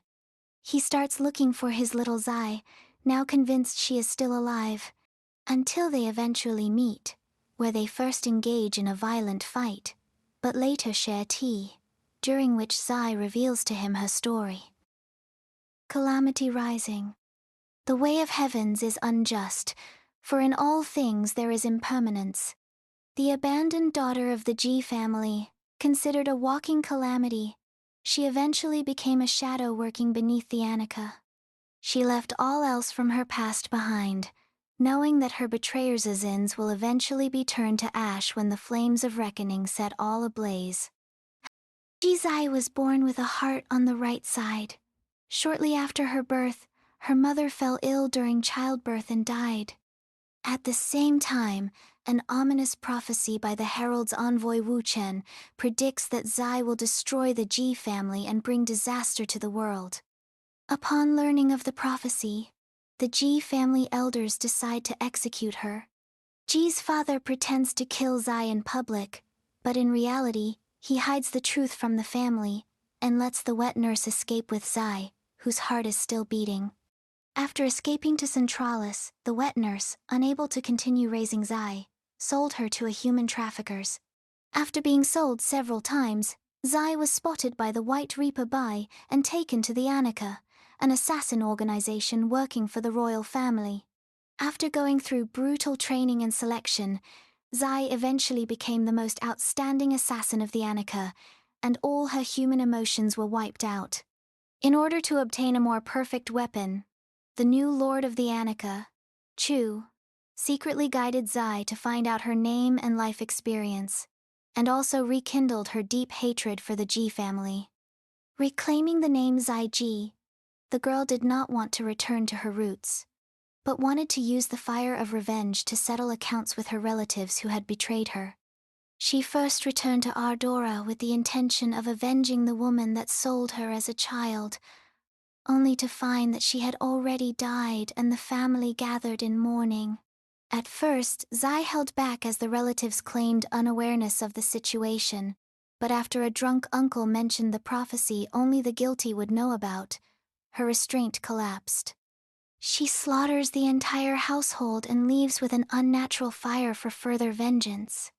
She received a mission to hunt and kill Valdaqui, being a feared pirate, during which she met her brother Tarka.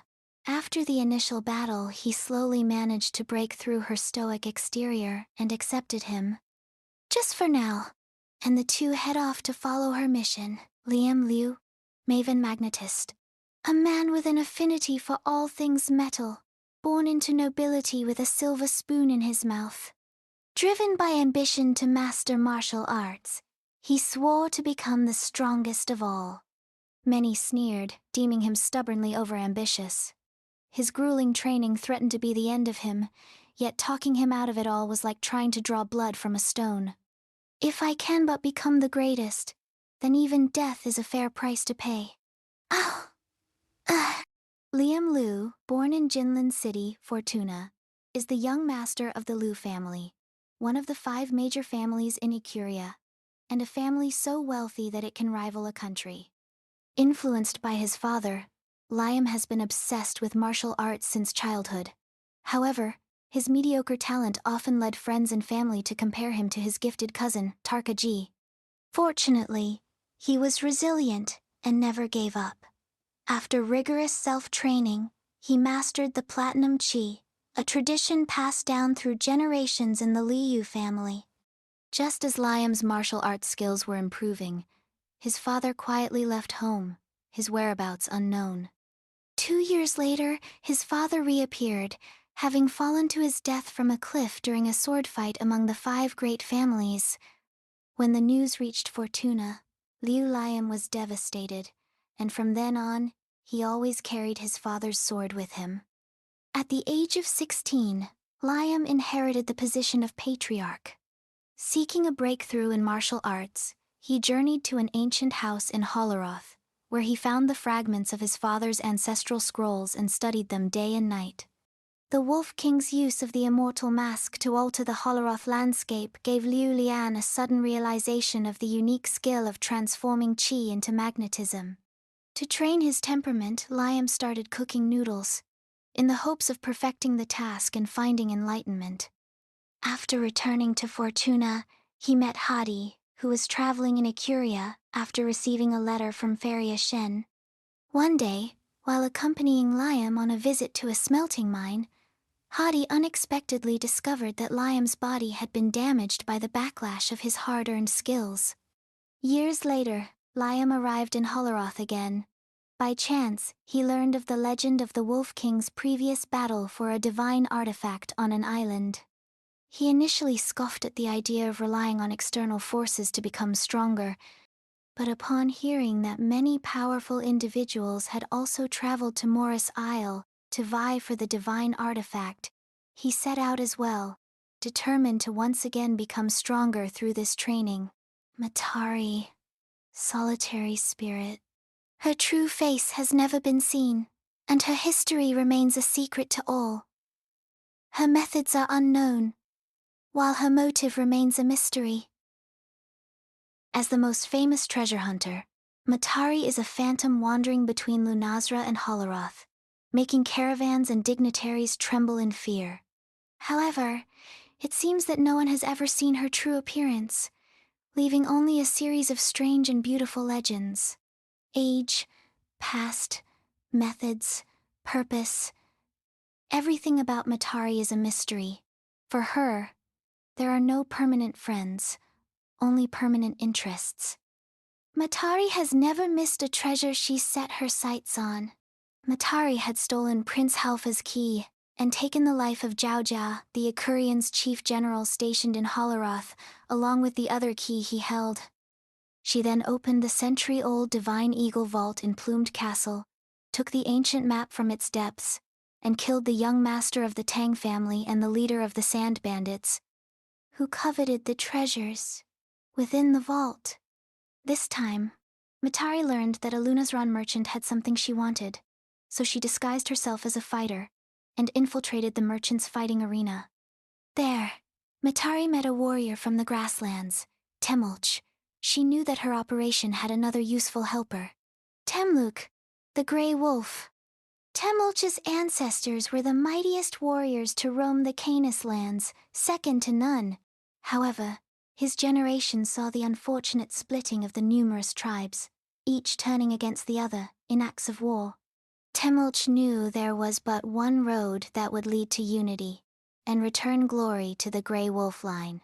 A road whispered of in legend, one that his ancestors had walked many eons ago. Temulch cast off his shackles to set foot upon this new journey, along with the mysterious treasure hunter, Matari. The Grey Wolf tribe uses the giant wolf as their totem. They believe in and worship the giant wolf, living and hunting alongside the wolves for generations. 300 years ago, a warrior from the Grey Wolf tribe seized the immortal mask and unified the grasslands. After 300 years, the alliance between the grassland tribes has once again fallen apart. The Grey Wolf tribe, no longer as glorious as it once was, has been driven to the western edge of the grassland by the other tribes. Recently, a legend has spread across the grasslands. A warrior possessing the power of a giant wolf has unleashed immortality and become the ruler of the grasslands. Temulch heard this legend from his grandmother before she died. She said Temulch was a descendant of the grassland hero, with heroic blood flowing through his veins. Temulch seemed to have an innate connection with wolves. As a child, he often dreamed of transforming into a giant wolf, chasing an eagle. When Temulch was 14, the Rock Bear tribe attacked the Grey Wolf tribe. While Temulch was being pursued by the Rock Bear warriors, the Lunazran merchant Agus led his warriors to rescue him. At Temulch's request, Agus brought Temulch to Lunazra and trained him as a warrior. Temulch sought to strengthen himself through training and combat, restoring the glory of the Grey Wolf tribe, and the merchant saw Temulch's potential, and he became a fighter in the merchant's fighting arena. One night as an adult, Temulch had another of those unfinished dreams he'd often had as a child. In it, he transformed into a giant wolf, chasing a falcon. This time, he finally caught up with the falcon. The falcon descended, looking back at him with amusement. Temulch awoke, surprised to find his new companion in the arena, Matari, standing before him. He ultimately decided to leave Lunazra, wanting to restore the Grey Wolf tribe's rightful place in the grasslands. Takeda Nobutada, the Demon Vessel. Takeda Nobutada often felt that the road ahead was difficult.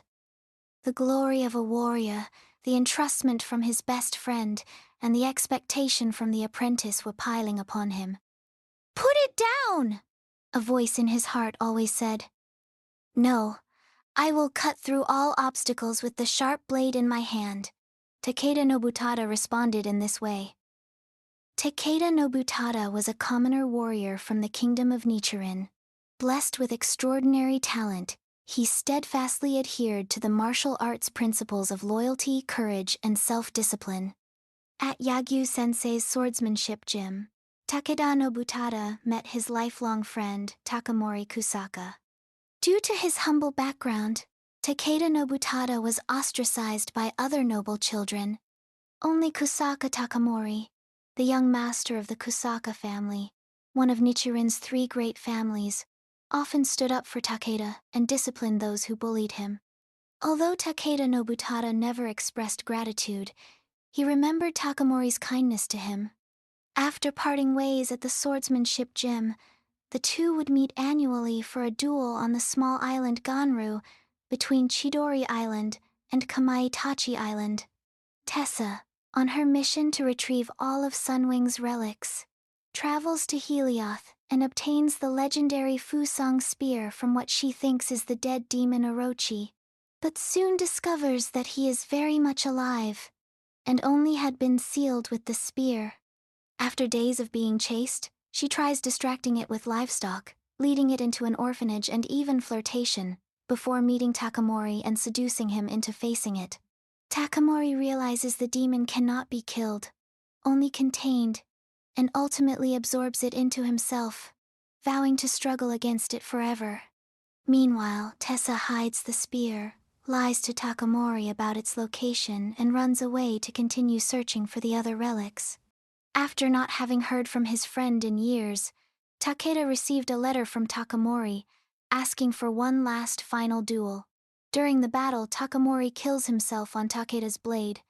On his deathbed, Takamori revealed the whole story to Takeda Nobutada. The sacred spear, revered by the Kusaka clan, had been lost. Fearing the responsibility for the loss of the artifact, Kusaka Takamori remained silent. The demon, suppressed by the spear, had been sealed within his own body. However, Kusaka Takamori had now transformed into a demon. He hoped that after he was slain by Takeda Nobutada, he would seal the demonic spirit within him. Takeda Nobutada complied with his friend's dying wish. Having sealed the evil spirit within himself, Takeda Nobutada sought the help of the Tsuchimikado family, a family of onmyojis.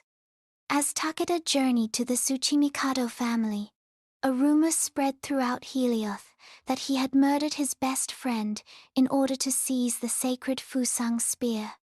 Having almost reached his destination, he is attacked by a group of ninjas, one of them being Rin Kisaragi. Being outnumbered in the fight, he results in letting the demon within him take control. As he regained consciousness, he saw Rin run away, as the only survivor of the massacre that had just occurred.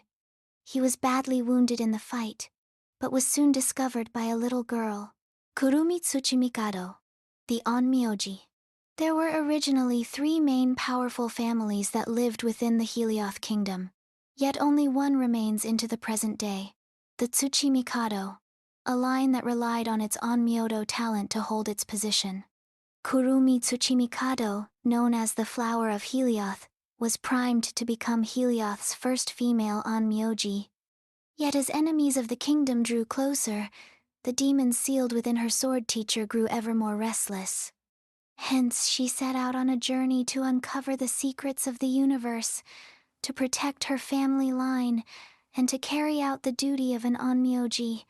For Kurumi believed that, upon Morris Isle, she would find the answers she searched for. The great onmyoji of the Sun Kingdom Helioth has always come from the Tsuchimikado family of Whale Breath Island, but in this generation, there is only a female heir in the Tsuchimikado family, Kurumi. According to tradition, women could not inherit onmyoji, and the position of Grand Onmyoji. However, Kurumi began studying onmyoji from a young age, by secretly reading ancient books at home. Her grandfather, the then Grand Onmyoji Sakon Tsuchimikado, recognized Kurumi's talent in onmyoji and began to privately teach her some of the knowledge. The mischievous and conceited Kurumi prematurely begins to secretly learn dangerous yin-yang techniques. At 10 years old, Kurumi attempts to summon a demon as a shikigami. But the great demon spirit that has guarded Whale's Breath Island for generations appears. To save Kurumi, her grandfather uses his own soul to power the yin-yang Magatama, one of Helioth's 3 sacred Sunwing relics, and reseals the great demon and dies in the Demon Valley. Later, Kurumi rescues Takeda Nobutada, after fighting the ninjas, and discovers the dark power sealed within him. Having lost their yin-yang Magatama, the Tsuchimikado family can only help Takeda strengthen the seal, and Takeda Nobutada also volunteers to train and protect Kurumi as a swordsman. When Kurumi came of age, her desire to become a great onmyoji was opposed by other onmyoji families. To prove her abilities, she journeyed once more to the Demon Valley. There, she met her deceased grandfather. His spirit revealed to Kurumi that Wu-chen had secretly helped seal the great demon spirit years before. He had left a message. Only by traveling to Morris Isle and retrieving the immortal mask could all problems be resolved. Present day. Showdown. Chapter 1. Fire. Wu-chen received a letter from a messenger pigeon, sent by his fellow apprentice. Their master had attempted to revert the 5 phases true qi, in contravention of nature. In the process, their master had been overcome by forces of yang, and had succumbed to madness. Furthermore, the letter informed Wu-chen that Omnius was attempting to gather the power of the 5 phases beneath Morris Isle to activate weapons of legend created by the heralds. Wu-chen had long expected disaster to strike Omnius, but not that this disaster would envelop the world. There was but one choice: to gather as much power as possible and stand against Omnius. Eventide Temple. In her search for the mask, Viperning's ship runs ashore on Morris Isle.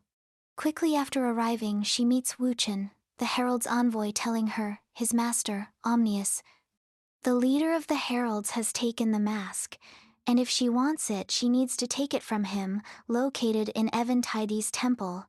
Clouds hung over Morris Isle, as dark as ink. Thunder rumbled and boomed. It felt as if all energy in the world was beginning to stir as Viper heads toward the temple. She cared little for the catastrophe that Wu-chen claimed Omnius would bring about. All she wanted was to get a hold of the mask. She stepped into the thick forest at the foot of the mountain, Eventide Temple high up above. The subtle chill had grown more intense, clawing at her like a lingering nightmare, as cold as her mother's gaze. She seemingly meets the matron but is not fooled by the trap and defeats the evil ent impostoring her. Kurumi arrived on Morris Isle half a month ago. When their ship ran ashore, she was separated from her teacher, Takeda Nobutada. She's been searching for him along the eastern coast of Morris Isle, but to no avail. She too is approached by the herald's envoy, asking for her assistance against Omnius. Wu-chen also approached Valdecui, who arrived on the island alongside Tarka-ji, her former captain and lover, asking for her help and to keep Tarka in the dark, fearing he would ruin the mission. After hesitation, she decides to tell him. His reaction is furious, since he has been feeling a deep hatred towards Wu-chen ever since he made the prophecy that one day his little sister Zai would bring about the destruction of the Ji clan. As the heroes head for the Eventide Temple to stop one of Omnius's incarnations, he was standing atop the burnished pagoda, gazing in silence. When all of a sudden, a silhouette rushed up behind them. It was Tarka. Wu-chen contemplated for a moment. He felt that the mission growing less clear, more unpredictable. The 4 heroes fight against evil ents trying to reach Omnius in the temple. After defeating a red-haired evil ent, she finds a gold coin that seems very familiar. It is identical to the one she carries with her all the time, featuring the pattern of the sea dragon. They realize the monsters they have been fighting are humans that have previously succumbed on the island and have been reincarnated by the curse lingering on the island. They reach the majestic hall of the temple and fight the fire incarnation of Omnius. After their victory, they split ways. Tarka and Valda decide to spend the night in Golden Tortoise, a fishing village on the western coast, to get some rest before going east the next day. Tarka sits by a campfire, revealing fist-size burn mark on his chest. A figure is watching him from the shadows of the nearby forest. Kurumi refused to join them and left alone towards Sunwing's rest. Viper left behind is met with Wu Chen, thanking her and informing her that the Princess Justina Gu has also arrived on the island, sending a shiver down Viper's spine. She leaves quickly. Chapter 2. Earth. Wu Chen had long been aware that Temluch and Matari were staying southwest of the Shadow Jade Mine. They arrived on the unsickable Naga. He knew he could have the Falcon and Grey Wolf of the desert do his bidding if he used the Mask of Immortality as bait. Desert tribulations. On top of the mountain, Wu Chen was watching and sneering as Temulch and Matari went into the mine cave. Wu Chen would have thought Temulch would bail out, so he had to do it himself upon seeing the prairie warriors' intense agitation when he visited Temulch and Matari last night. Of course, anyone would be shocked once they learned about the terrifying power of the Mask of Immortality. Moreover, whether it was the Grey Wolf King destroying Holleroth with the Mask of Immortality, or the Flame Emperor conquering the prairie with it, they were all closely tied to Temulch's faith and upbringing. No one could resist the temptation of his terrifying power, not even Omnius, his own master. Looking at the mine, distorted and reshaped by the power of the mask, Wu Chen shook his head with regret. Immovable. Matari and Temulch went through the mine cave and made it to the dale that Wu Chen told them about. Only when they saw the mechanisms there would they believe that Wu Chen told the truth. It would not be too much of a task to guard the artifact Wu Chen mentioned with the help of these things. Coming from Holleroth, Matari was no stranger to these giant siege crossbows. Temulch, on the other hand, served as a fighter in Lunazra for many years. Therefore, he had also seen those devices on several occasions. With a little help from Matari, Temulch quickly learned how to use them. Now, they were hoping to absorb more earth energy from this place, thus weakening Omnius's earth incarnation through these 3 strange-looking soul altars. However, they did not have time to think it through. The non-stop buzzing sound was coming out of the mine cave not far away from Matari and Temulch. Looking at each other, they knew a new challenge that would test their teamwork was waiting for them. Temulch's fury in battle exposes a deeper grief, and the crushing realization that his quest for honor may be an illusion. After the fight, they share a binding moment. Matari steadies him and he accepts her as a companion. Yet Matari vows to kill him once they obtain the Mask of Immortality, to avenge the Holorthian people, leaving their relationship uncertain. Toppled mountains. That's Omnius? Temulch looked up at the dale where Matari was pointing at. He saw a giant taller than 3 men combined, and surrounded by crystals levitating in the air. Several vines stretched outward from the giant's hands and into the cliffs on both sides. On top of the vines, countless tiny grains were flowing non-stop from the cliffs toward the giant's body. At this point, they had to entirely believe what Wu Chen had told them last night. This was the power of the Mask of Immortality, an ancient artifact that could change the world. Temulch recalled the prairie devoured by the endless dunes, while the once prosperous city buried beneath the red earth popped up in Matari's mind. The Grey Wolf revealed its fangs, and the falcon flashed its talons. They did it not for this place, not just for their homeland, but for the whole world and every bit of it. After narrowly surviving the battle, they meet Wu Chen again, who reveals himself as an envoy of the heralds. Temulch finds a new honor in pursuing the mask and returning it to the Grey Wolf tribe. Matari decides to stay by his side, while her thoughts of obtaining the mask to restore Holoroth and Plumed Castle to their former strength keep their relationship uncertain. Chapter 3. Metal. Chaos of the Immortals. Yushan arrived on Morris Isle only a few days ago, sent by the rightful crown prince. Sheol Wei, following him, used a trick to steal Magmata from the prince and trap him. They were caught in an otherworldly realm to fight evil Ents and separated. Yue Shan was unexpectedly saved by Akos and Feria, who came to the island seeking the Mask of Immortality. The two quickly left again. And he heads for Celestra, guided by Tessa's servant. Sheol spent a full day and night looking for Yue Shan before finding him injured. She attacks nearby Tianhai, who claimed he was the one that did it to him. He easily dodges all of her attacks and pushes her aside to save her from a dagger attack by Yue Shan, standing behind her with gleaming red eyes and a devilish smile on his lips. Tianhai slams him to the ground where he turns into a pile of rattan. He accepts the apology for her misguided fury and heads north towards Celestra. Wu Chen looked out at the dim yellow glow bursting out from the Shadow Jade mine, and knew that the almighty Omnius had arrived. Wu Chen was fortunate indeed that, just days ago, Omnius's illusory plane had formed within the Forsaken Graveyard periphery. Thanks to that, he'd been able to make preparations for today. The two that now approached weren't exactly who he'd have chosen for the role, but it mattered little to Wu Chen. They'd be enough to do the trick anyway. The young wonder of the Acuria Kingdom, and a genius general. The Marquis of Wu Wei, Yue Shan, was finally here. He and the nearby Tianhai, a monk with a burning hatred for all evils, a man likely able to hold back Omnius's metal-skinned double a second time. Perhaps there was no need for concern after all. However, a different threat loomed over Morris Isle, a new element to be factored into his plans. But luckily, one that seemed under control for the present.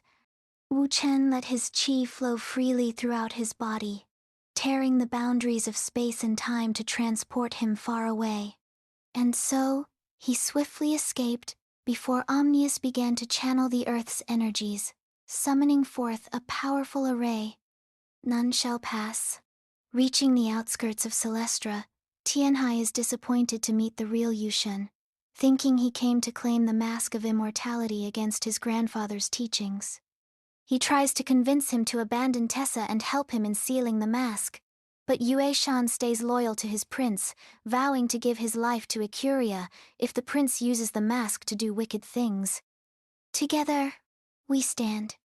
Master Tianhai, do you still harbor doubts? Yushan turned to the wise monk beside him, his words cautious and respectful. As they approached the entrance to the hiding place of the Omnius, Tianhai, who led the way, halted their advance and gazed up at the sky. Following Tianhai's gaze, Yue Shan too looked upwards. From the heavens above, several chains hung down into the temple, their eerie and otherworldly presence a harbinger of danger. Tianhai's mind wandered back 1,000 years ago, when the Jiling Emperor led alchemists to the island.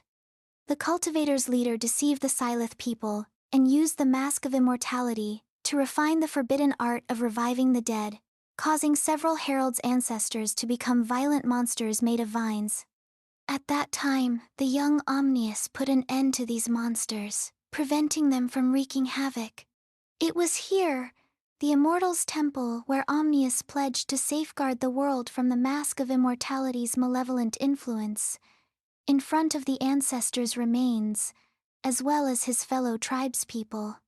But now, the Demon Slayer had succumbed to darkness. Master, with a great enemy before us, we can no longer afford to hesitate. Yue Shan's voice resounded with authority, like thunder in the sky. With his pole sword drawn, Yushan strode into the Immortals' Temple. After the battle, Yushan asks Tianhai to help him convince Wu Chen and Tessa to set aside their game and embrace righteousness. hoping to unite the people of Ikuria and the heralds to withstand the threat coming from the grasslands. Chapter 4. Water. Dangers in the deep. A shining golden presence seemed to have flitted out from the copper form of defeated Omnius in the Immortal's temple, darting southwest, straight for Akos and Feria. Yueshan knew the two were more than capable of fending for themselves, yet Morris Isle is a strange land indeed, a whole world apart from Ikuria, and so he feared that their headstrong ways could well be their undoing. The thought knotted his stomach with worry. Bidding Tianhai farewell, he blazed a path southwest with blade in hand. On the other end of Morris, a resentful muttering sounded, followed by the ground-shaking roar of gunfire in Spring Valley. Feria confronts Akos in anger, firing warning shots at his feet when he insists on abandoning their promise to rescue their lost crewmates. Despite her pleas, Akos left in pursuit of a ghostly woman, leaving Feria hurt and furious. Refusing to wait for him, she returns alone to the shipwreck expanse to search for any survivors of their wrecked ship, determined to keep her promise. Arriving in the forgotten village, she meets Yueshan. She wants to search the southern beach for her missing mates. Yueshan warns of the island's dangers, the mask, heralds, and strange monsters, but Feria's sense of duty and short temper win. She convinces him to come with her. They meet two blue figures. Feria recognizes them as two jewelry merchant sisters she met on the ship.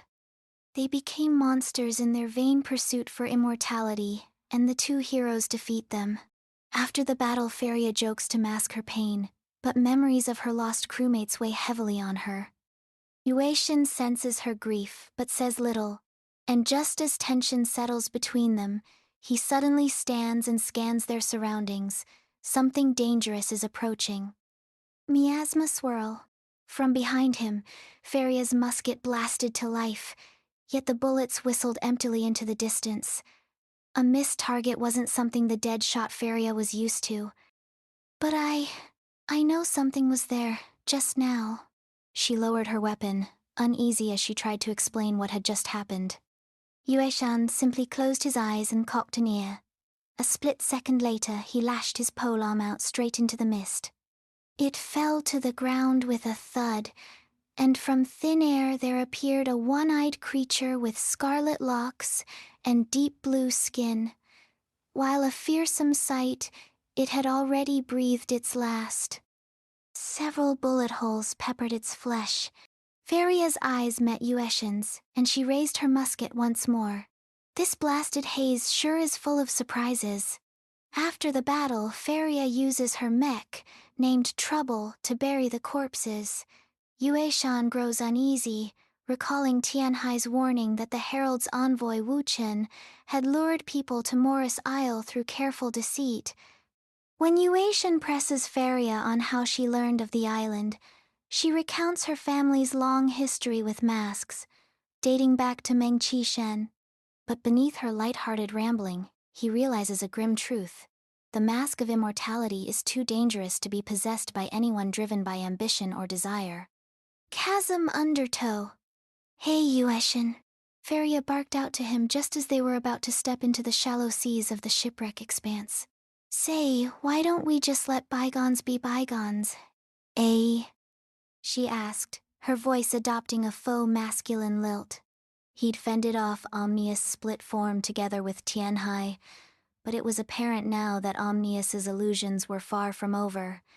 Yueshan still felt ill at ease as they set off. That said, Feria's light-hearted camaraderie did much to disperse his uneasiness in the calm before the storm. Akos may not be here right now. Feria's arms were crossed, her musket fully loaded and hanging at her back. But you two should give up your grudges regardless. We're heading into great danger. I mean, best to put your differences aside before you get turned into some sea monster by Omnius, right? Yueshan nodded tentatively, not quite sure how to respond. For a long time now, we've wanted to join you in battle again too. So let us march in Akos' stead, to reunite with him, and to teach this Omnius trickster a lesson. With that, she strode off into the enchantment. After the battle against Omnius's waterform, Feria collapses on the beach. Yuashan checks on her, reminding her of their days in Cloud Sparrow with Akos, when she caused chaos testing her inventions, and Yuashan always worried over her safety. When he again asks her why she and Akos came to Morris Isle, Feria admits they are seeking the Mask of Immortality for Cloud Sparrow and Valtheka.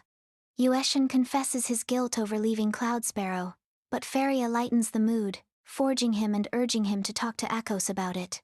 Yuashan weighs up his options. Stay with Feria, help Tianhai, hunt Omnius's clones or find Sheol. But Feria insists they wait for Akos. Tensions remain between the two over the mask and Akos's likely fury, but they are interrupted when Sheol arrives and orders them to go north to find Akos. Chapter 5. Corvine. Both the Dark Maiden and Tianhai were close by.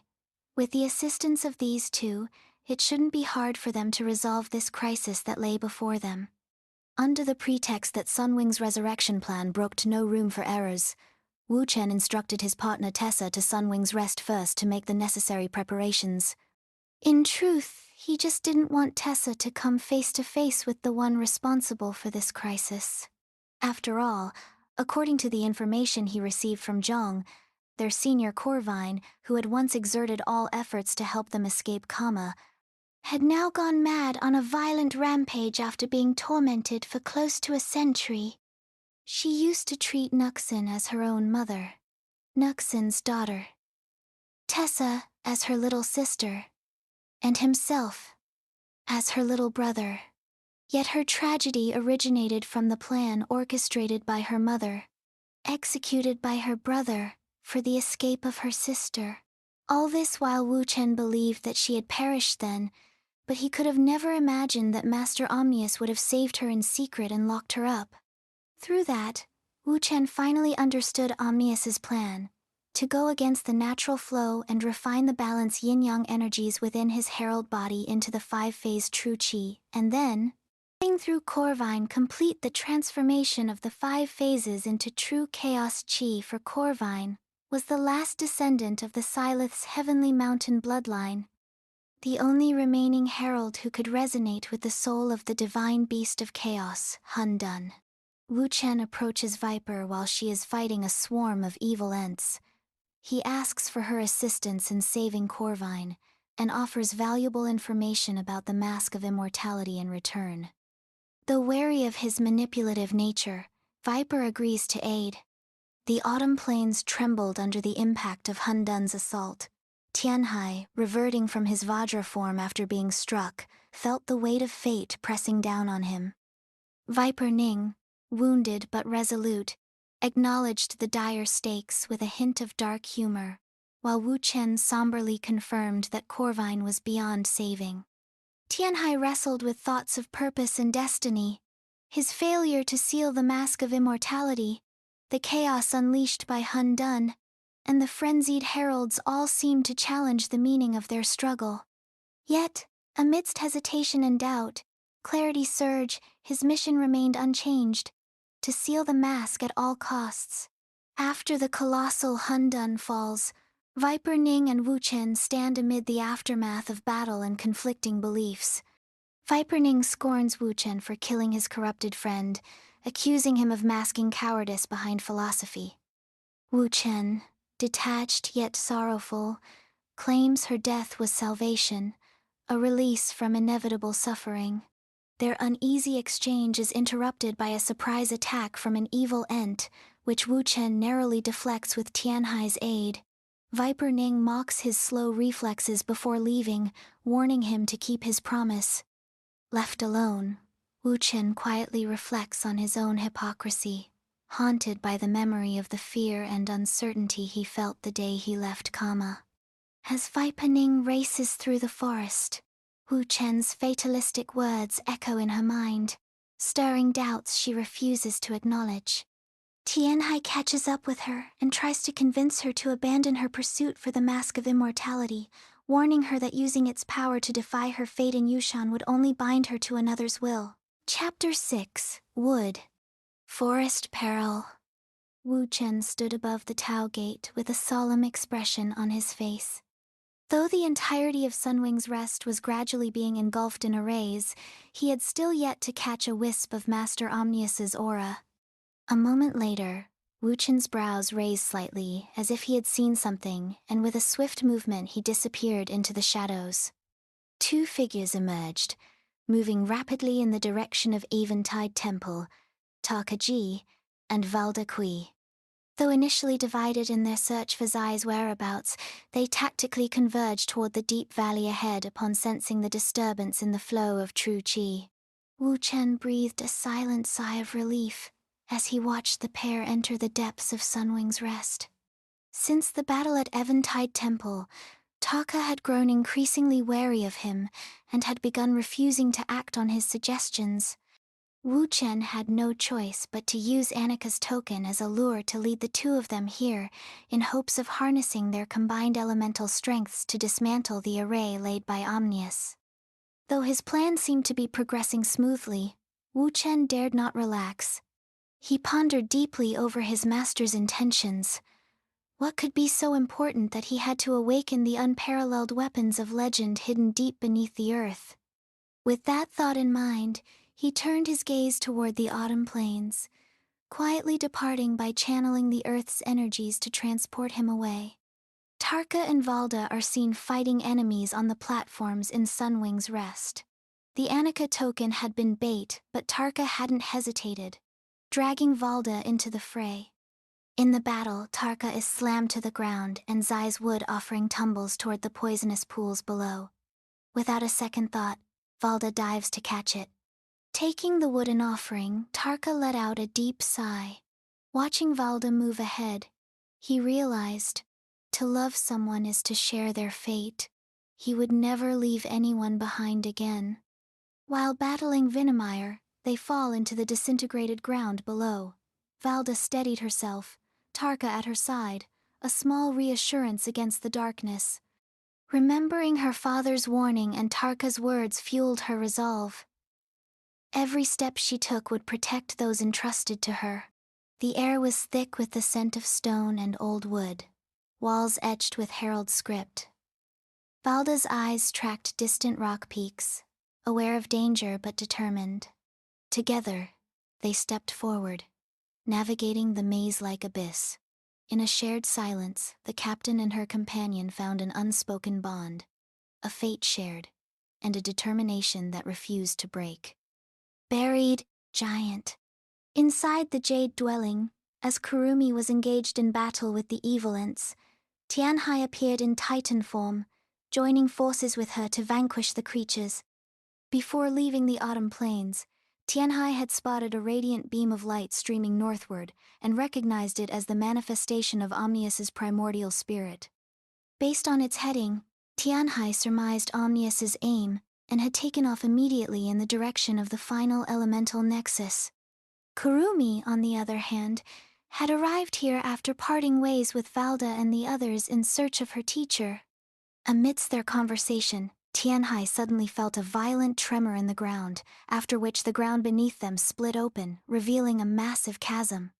Caught off guard, both of them plummeted into the depths of Morris Isle.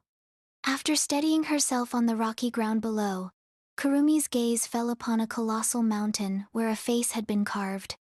As she marveled at the sight, Tianhai's solemn voice broke her train of thought. "That's no mountain, it's a weapon." Tianhai stepped up beside her. "One of the Herald's legendary weapons, four-faced Colossus." Just as they started searching for an escape route, a beam of light struck the core of the statue. In an instant, the surrounding qi surged like a tide, ultimately converging on the four-faced Colossus. It became clear that this colossal weapon buried beneath Sunwing's Rest was the core of the island's final elemental array. Tianhai's brow furrowed, then relaxed as he realized how grave the situation had become. It was Omnis's primordial spirit that had entered it, activating the powerful weapon. "It looks like our escape route has been cut off. Our only option now is to face the enemy head-on if we are to have any chance of survival," declared Tianhai, voice resonant and eyes gleaming with resolve. After a long battle, the two were able to destroy the Colossus core. Yet Tianhai knew Omnius's soul had slipped away the moment the core broke. Voices rang out, each face of the Colossus hurling accusations and warnings. Omnius' fate today can very well be yours tomorrow. The words pounded against Tianhai's mind, threatening to break him. He clenched his weapon, forcing his gaze upward. Kurumi's steady Onmyoto spell washed over him, purifying his spirit. A gentle wind stirred, and clarity returned. The hallucinations faded. The Colossus lay lifeless. Tianhai exhaled, guilt weighing on him. I'm truly sorry. I have involved you in my sins. Kurumi smiled, firm and unwavering. There is no sin. I only see you doing your best to save the world. And this isn't the time to stop, you told me that. Tianhai gathered himself, adjusted his bracers, and, with Kurumi at his side, climbed to higher ground, ready to face whatever came next. Culmination. As the entire island quaked, Viper Ning followed Moonbane's guidance, moving toward the depths of Sunwing's rest.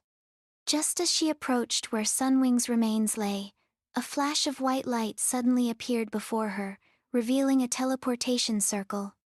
Emerging hastily from within was Wu Chen, a stark contrast to his usual composed self.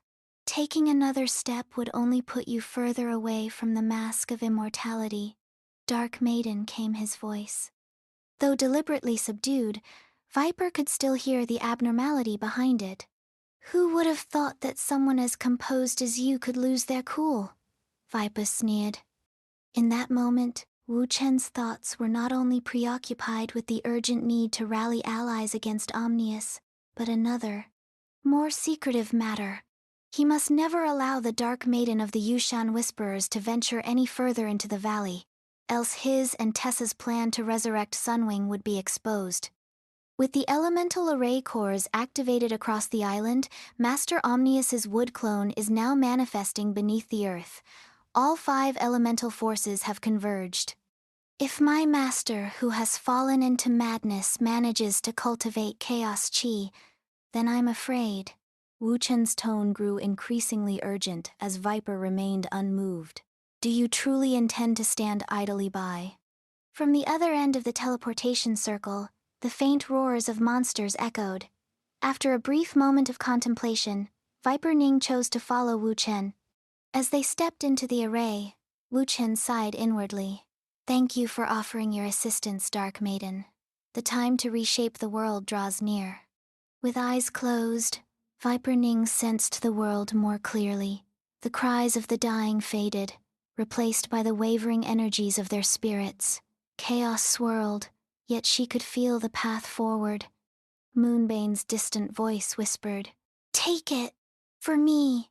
The mask of immortality shimmered in her mind, irresistible, a prize she had to claim. Reaching for the mask seemingly possessed, a blinding white chi struck her. Sparks flew as she staggered, coughing blood. Before her stood a figure in pure white, blade gleaming, eyes sharp. The foliage of Sunwing's rest shimmered with golden light. Recognition struck Viper. She knew the face, despite not seeing or speaking to Justina in years. Justina, relentless in investigating her mother's death, she followed Viper to Morris Isle. Outside of Sunwing's rest, she meets Valda, and with her help eventually finds Viper. Meanwhile, Wu Chen uses his yin-yang orb to teleport himself and the mask to Tessa by Sunwing's remains. They bundle Omnius's core, the Fusang spear, and their energy into the origin remains. The Fusang spear split with a deafening roar. Golden light burst forth as Sunwing's soul, fragmentary yet mighty, took flight. Fu Chen uses the dark mask to open a portal leading to Sunwing's spirit in Holorath. The elements tell us that the time is now ripe for a divine Yang spirit's resurrection. So, let us move. After meeting Sheol, Yuishin and Feria followed Akos's trail toward Sunwing's rest. There's been a fight here, Sheol said, examining broken branches. Feria noticed traces of Valda's oceanic chi. Suddenly, the ground lurched, and a golden beam shot skyward. Threads of light twisted into a colossal bird that blotted out the sun before vanishing north. The three rush towards the source of the light and see Tessa next to the opened portal. She gives them a mocking smile and vanishes. Yueshan and Sheol rush after her, leaving Feria behind. Despite her wanting to continue her search for Akos, the portal starts expanding quickly, sucking her in. During this time, Akos catches the woman he was chasing on a wooden platform. She is revealed to be Ursa, a Canis woman. Potentially the one stealing the Akurian defense plan mentioned in the story with Enor. He nearly kills her, when a thunderous cry from Sunwing's Rest shakes the land. Seizing the chance, Ursa escapes his grasp and taunts him, accusing him of betraying his Canis heritage, claiming he is no true Akurian but of the Sky Tiger tribe. Her words plant a seed of doubt in Akos, who remembers being found among tigers as a child. As Ursa flees towards Sunwing's Rest, Akos chases her, but is distracted by a sudden golden vortex. Inside it, he sees Feria struggling, and without hesitation, he rushes to save her. Manticore. As Tessa stepped out of the portal, she found herself in the arena near Metab. Wuchen, however, was nowhere in sight. Why did he send me here? Now I have to walk all the way to Cinnabar Valley. Annoyed, Tessa decided she would make the little sneak pay when they were reunited. She did not notice the man and the beast watching the portal's fading light from the top of Metab. The hooded figure turned and walked away, but the beast leaped powerfully from the tower to the Manticore arena below. The ground shuddered as its massive claws struck the earth. Tessa recognized the colossal figure as a manticore tamed by her clan's elder. The portal shimmered, and Yueshan entered, pole sword in hand. Perfect timing, her plan took shape. While he engaged the beast, she would steal its soul to escape. Cracks zigzagged across the Aryan, splitting the stone platform. Yueshan faced a beast far stronger than anything he'd encountered before, while Tessa just sits on a rock above and cheers him on, amused. Dodging the manticore's claws, Yueshan growls at her. Claws whistled through the air, hurling Yueshan into the arena's crumbling colonnade. Tessa's foxfire reduced falling stones to ash, but he felt no gratitude. He was merely a tool for her amusement. The manticore surged again, claws razor-sharp, its rancid breath suffocating him. Tessa lounged above, casting a spell to steal its soul, but the beast resisted, roaring defiantly. Seizing the moment, Yueshan rolled beneath it, driving his pole sword into its belly, only to strike its nearly impenetrable hide. The manticore's ghostly tail slammed him back, forcing him to regroup. Chi erupted from his body, shaping the earth into towering armor. As the earth in general, he met the beast head-on, shoving it back before plunging a halberd into its neck. The manticore collapsed but then rose again, mane aflame, tail twisted with grotesque mutations. At last, the beast collapsed, leaving the arena in ruins.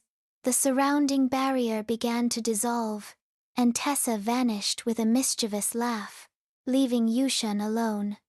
He surveyed the devastation, fists tight on his pole sword, heart heavy with worry for the crown prince. Despite exhaustion, his resolve hardened. The Yuez had defended Ikuria for generations. He would not waver.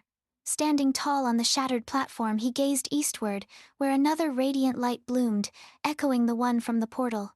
Gelid Yushan. Tessa and Wuchen are able to awaken the part of Sunwing's soul that slumbered beneath Holaroth, leaving the Fusang Spear and the Mask of Immortality without their former power. They led the matron of Yushan to escape with the mask, claiming it was a mere mistake, but Tianhai knew better. High above the Yushan peaks, winds converge from all directions. A fearful storm brews. Snowflakes swirl in the churning gales, yet more than mere snow, a thick energy heavens in the air. In the storm's eye, hovering in the air, is a raven-haired woman absorbing the yin energy with her mask of immortality.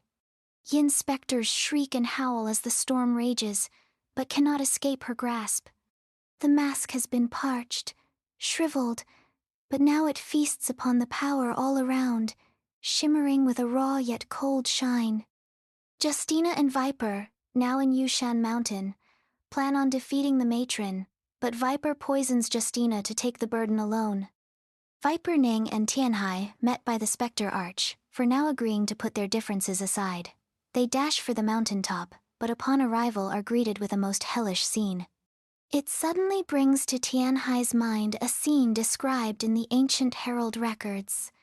The Yushan people who, unsatisfied with their thriving civilization, hungered for more power.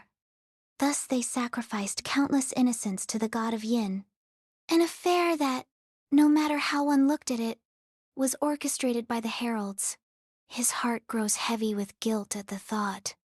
Dark Maiden, if she truly has gathered souls for 1,000 years, and now awakened the mask of immortality, then we may be too late. Vipening seethes with rage, her characteristics aloof nature replaced by pure fury. Her sword's hilt groans as she grips it tight, tense with anxiety and anger, yet she speaks not a word, and charges straight on in.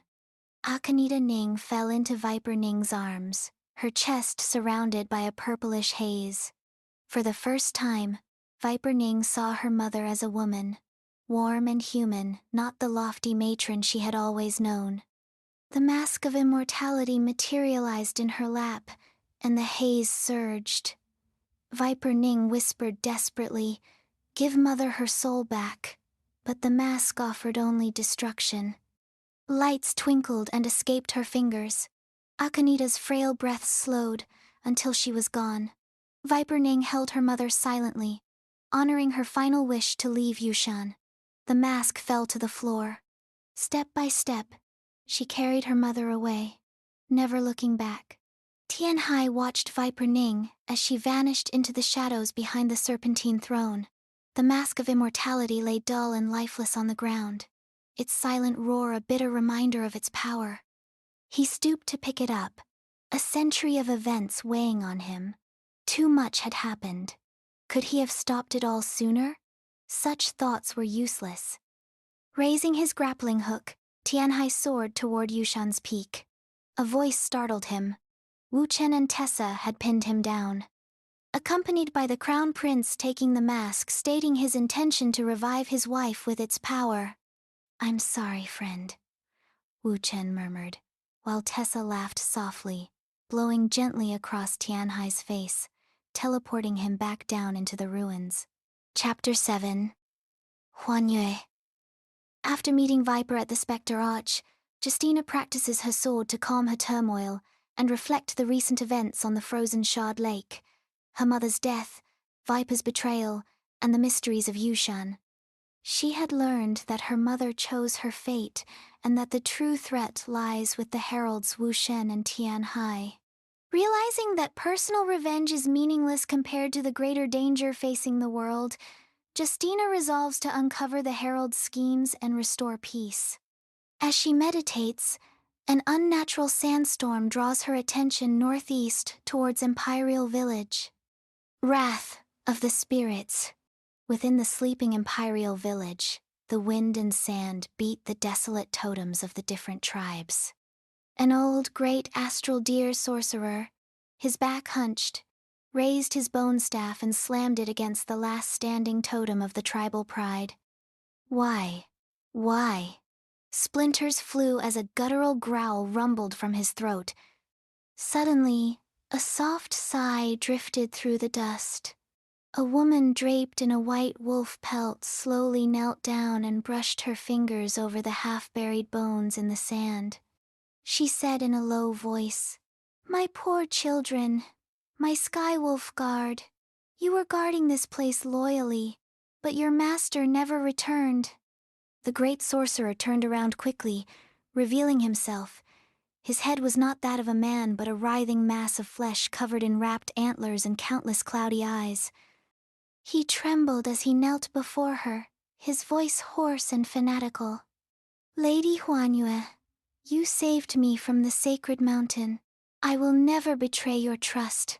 The Sky Wolf Guard will rise again, and the howling gale will never fall. At the Yurt of Immortals Justina, Temulch and Matari fight off a horde of sand-born beasts before forging an uneasy alliance. Around a campfire, past grudges resurface, Ikuria's destruction of Canis, Halaroth's downfall, yet Justina convinces them that their true enemy is not each other, but the Herald and the Mask of Immortality. Beyond their tent, the corrupted totem glowed faintly like a prying eye. Justina's gaze shifted from the overlapping greatsword, dagger and longsword toward the northeast. The Herald's shadow was slowly devouring the world. Their counterattack was only just beginning. Wind-swept wasteland. Huanyue isn't here, Temulch said quietly, his gaze sweeping over the ruins of Imperial Village. She may have gone deeper into the Howling Plains. The Howling Plains? Matari frowned. There's no such place in Imperial Village. Temulch fell silent for a moment, rubbing the worn wolf fang pendant at his waist, the only keepsake left to him by his granny, Satuya. The Howling Plains was where, 300 years ago, the Grey Wolf King worshipped the wolf spirit before the Great War, he explained in a low voice to his companions. After the Grey Wolf King fell in battle and the Canis forces collapsed, the elite warriors of the tribes were left behind to guard Imperial Village. Most of them were the Sky Wolf Guard, groomed by Huanyue herself. Since she's revived the Sky Wolf Guard, is she planning to restore the Grey Wolf's glory 3 centuries ago? As soon as he finished, a gust of wind howled. The sand was swept aside as if by an unseen hand, revealing a winding path that stretched into the plains. Heh, Matari said with a cold smirk. Looks like someone can't wait to see us.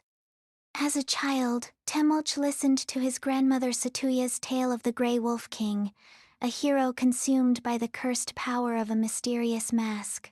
Now he discovers that Satuya herself was Huanyue, the Herald Elder, now transformed into the monstrous Sky Wolf by the same corrupting power she once warned of. When the beast attacks, Justina and Matari struggle to fight back, and Temulch, torn between love and duty, rises to face his grandmother-turned-god, vowing that the Grey Wolves from Canis never fear battle, not even against a god. With one decisive strike, Temulch shatters the cursed bone beads controlling her, ending the storm and freeing her from the Herald's corruption. As she dies, Huanyue confesses her tragic past. Once the Grey Wolf King's mentor, she had sought peace but was enslaved by the Herald's schemes. She tells Temulch that Nuxin, Tessa's mother and elder of the Silith, came to her with the bone beads and convinces her to create this formation to stop Temulch from repeating his ancestors' mistake, not realizing the bones had been cursed by Nuxin. Temulch vows to protect Canis and ensures the Mask of Immortality will never bring ruin again. As Huanyue's body turns to sand and drifts north, the monsters retreat, and the winds of Canis carry her spirit home. One day, Temulch would be reunited with them in his homeland, along with Canis's long-lost glory. Chapter 8. Rimflame. As soon as Valda and Tarka step through the portal in Sunwing's Rest, Tarka collapses. After hours of questioning, he tells her the truth. He'd never fully cleansed the poison of Omnius from that cursed blade. Been fighting internal damage this whole time, too stubborn to admit it. The disturbance had triggered everything at once. Now, that corrupted energy was burning through his body like wildfire. They found shelter at Yellowleaf Lake where she nursed him for 4 days, until Justina and Matari tracked them down. They tell her about recent events, and that the only cure is the snow route at the summit of Yushan Mountain, but the climb is perilous. As she advances, a massive avalanche strikes, forcing her to use her water energy and grappling hook to survive. Scattered remains of evil Ents hint at a sinister presence, intensifying the danger as she pushes onward toward the summit. Akos reaches the deserted village at the mountain's base, immediately ambushed by Zai wielding her chained blade. He narrowly dodges as a silver spear intercepts the attack as Valda joins the fight. Zai momentarily hesitates but vanishes, while undead creatures emerge from the snow, forcing Akos and Valda to battle relentlessly. As they look toward the mountain peak, the dragoness warns of the herald and the mask of immortality, revealing its power to corrupt humans into abominations. Akos realizes the coming climb will be fraught with danger, both from monsters and the herald itself, as he steels himself for the ascent. Frozen Netherflame. In the depths of the misty forests, a flower, flame red, sprouted from the ice, only to be crushed by a crimson-clad figure. It was the twisted twins of Yushan, their pale fingertips peeking out of their wide robe, splitting the ice with their every footstep. "Be careful! Don't disturb Lord Agnivat's domain ritual," the twisted twins shrieked, their hideous voice like a knife scraping across the ice. "Oh!" A muffled rumble sounded from their abdomen, as if in reply. "Do you know why Lord Agnivat summoned us dead people to support their domain?" the twisted twins asked, raising their heads. Seeing the clouds above Mount Yushan churn like a sheen of blood, they shivered and let out a blood-curdling laugh. "Because, since the domain was established, there hasn't been a single living soul within 100 miles. Ha ha ha!" The twisted twins appeared even more sinister and terrible under the scarlet clouds. "Frostfire in tandem. This child is meant for a great destiny." At her birth, the sky blazed crimson as the morning sun rose. "She shall one day shine like the blinding sun. She shall bear our clan's lifeblood and steer the fate of the world." Her dual blades, gifts from the fervent leader at her birth, had guided her through triumphs and struggles alike. Their red flames blazing like the sun whenever she wielded them. Agnivat rose to lead the heralds, bridging the gap between mortals and her people, commanding awe from both of them. However, even the sun eventually sets. After the calamity, the heralds and mortals splintered, and Agnivat vanished. Some said she had resigned in shame and sealed herself within an underground cavern to repent. In the cave veiled in perpetual darkness, only the dual blade's red flames illuminated her torment and regret. Agnivat, consumed by guilt and rage, had long debated with herself over mortal selfishness and Yi's arrow, her thoughts a chaotic, endless loop. Exhausted, she fell into a deep slumber, only to awaken holding a frost-crafted longbow. She rejected it, yet a faint, ghostly whisper seemed to echo in the empty cavern, a voice she knew could not be there. At Mount Yushan's peak, red clouds hung low, as if the sky was about to collapse. Yet, beneath the clouds, fire and ice intertwined, as if in a dance. This was the domain of Agnivat, the former herald leader, the Rime Flame Array. On the domain's platform, magma and glacial flows intersected, flooding into the array's curse-inscribed sigil. At the center of the platform, a person sitting utterly still could be faintly seen. When the sigil was almost complete, a fox's silhouette quietly emerged upon a nearby cliff. For a millennium, Lord Agnicat has contemplated the flux yin and yang, forging a genderless body of ever-changing fire and ice, the fox said warily. But with Lord Agnivat watching over this place, we can proceed as planned. Nuxin, if you doubt me, why did you agree to an alliance? Agnivat said. Their chilling voice directed right at the cliff. They had noticed the fox long ago. The mistake I made a millennium ago. I must be rectified. After the battle, Akos rushes down the mountain to search for Faria. He finds her in Tang's keep following the Darkwind encampment's signal she set up for Sheol and Yuetian. They sit closely together by a crackling campfire, catching up on the events since they parted in Shipwreck's expanse, until Faria falls asleep against his shoulder. Valda walks down from Spectre's Arch through biting snow with Zai following her, tense and silent after recent battles and the grim news that the Ecurian army, along with Nixus's Sun Battalion, are marching towards Vesper Coven. Though they climbed for the snow route to heal Tarka, Valda learns Zai risked the dangerous climb herself. Zai reluctantly accepts Tarka as her brother, but then shocks Valda by demanding he first help her burn down our family.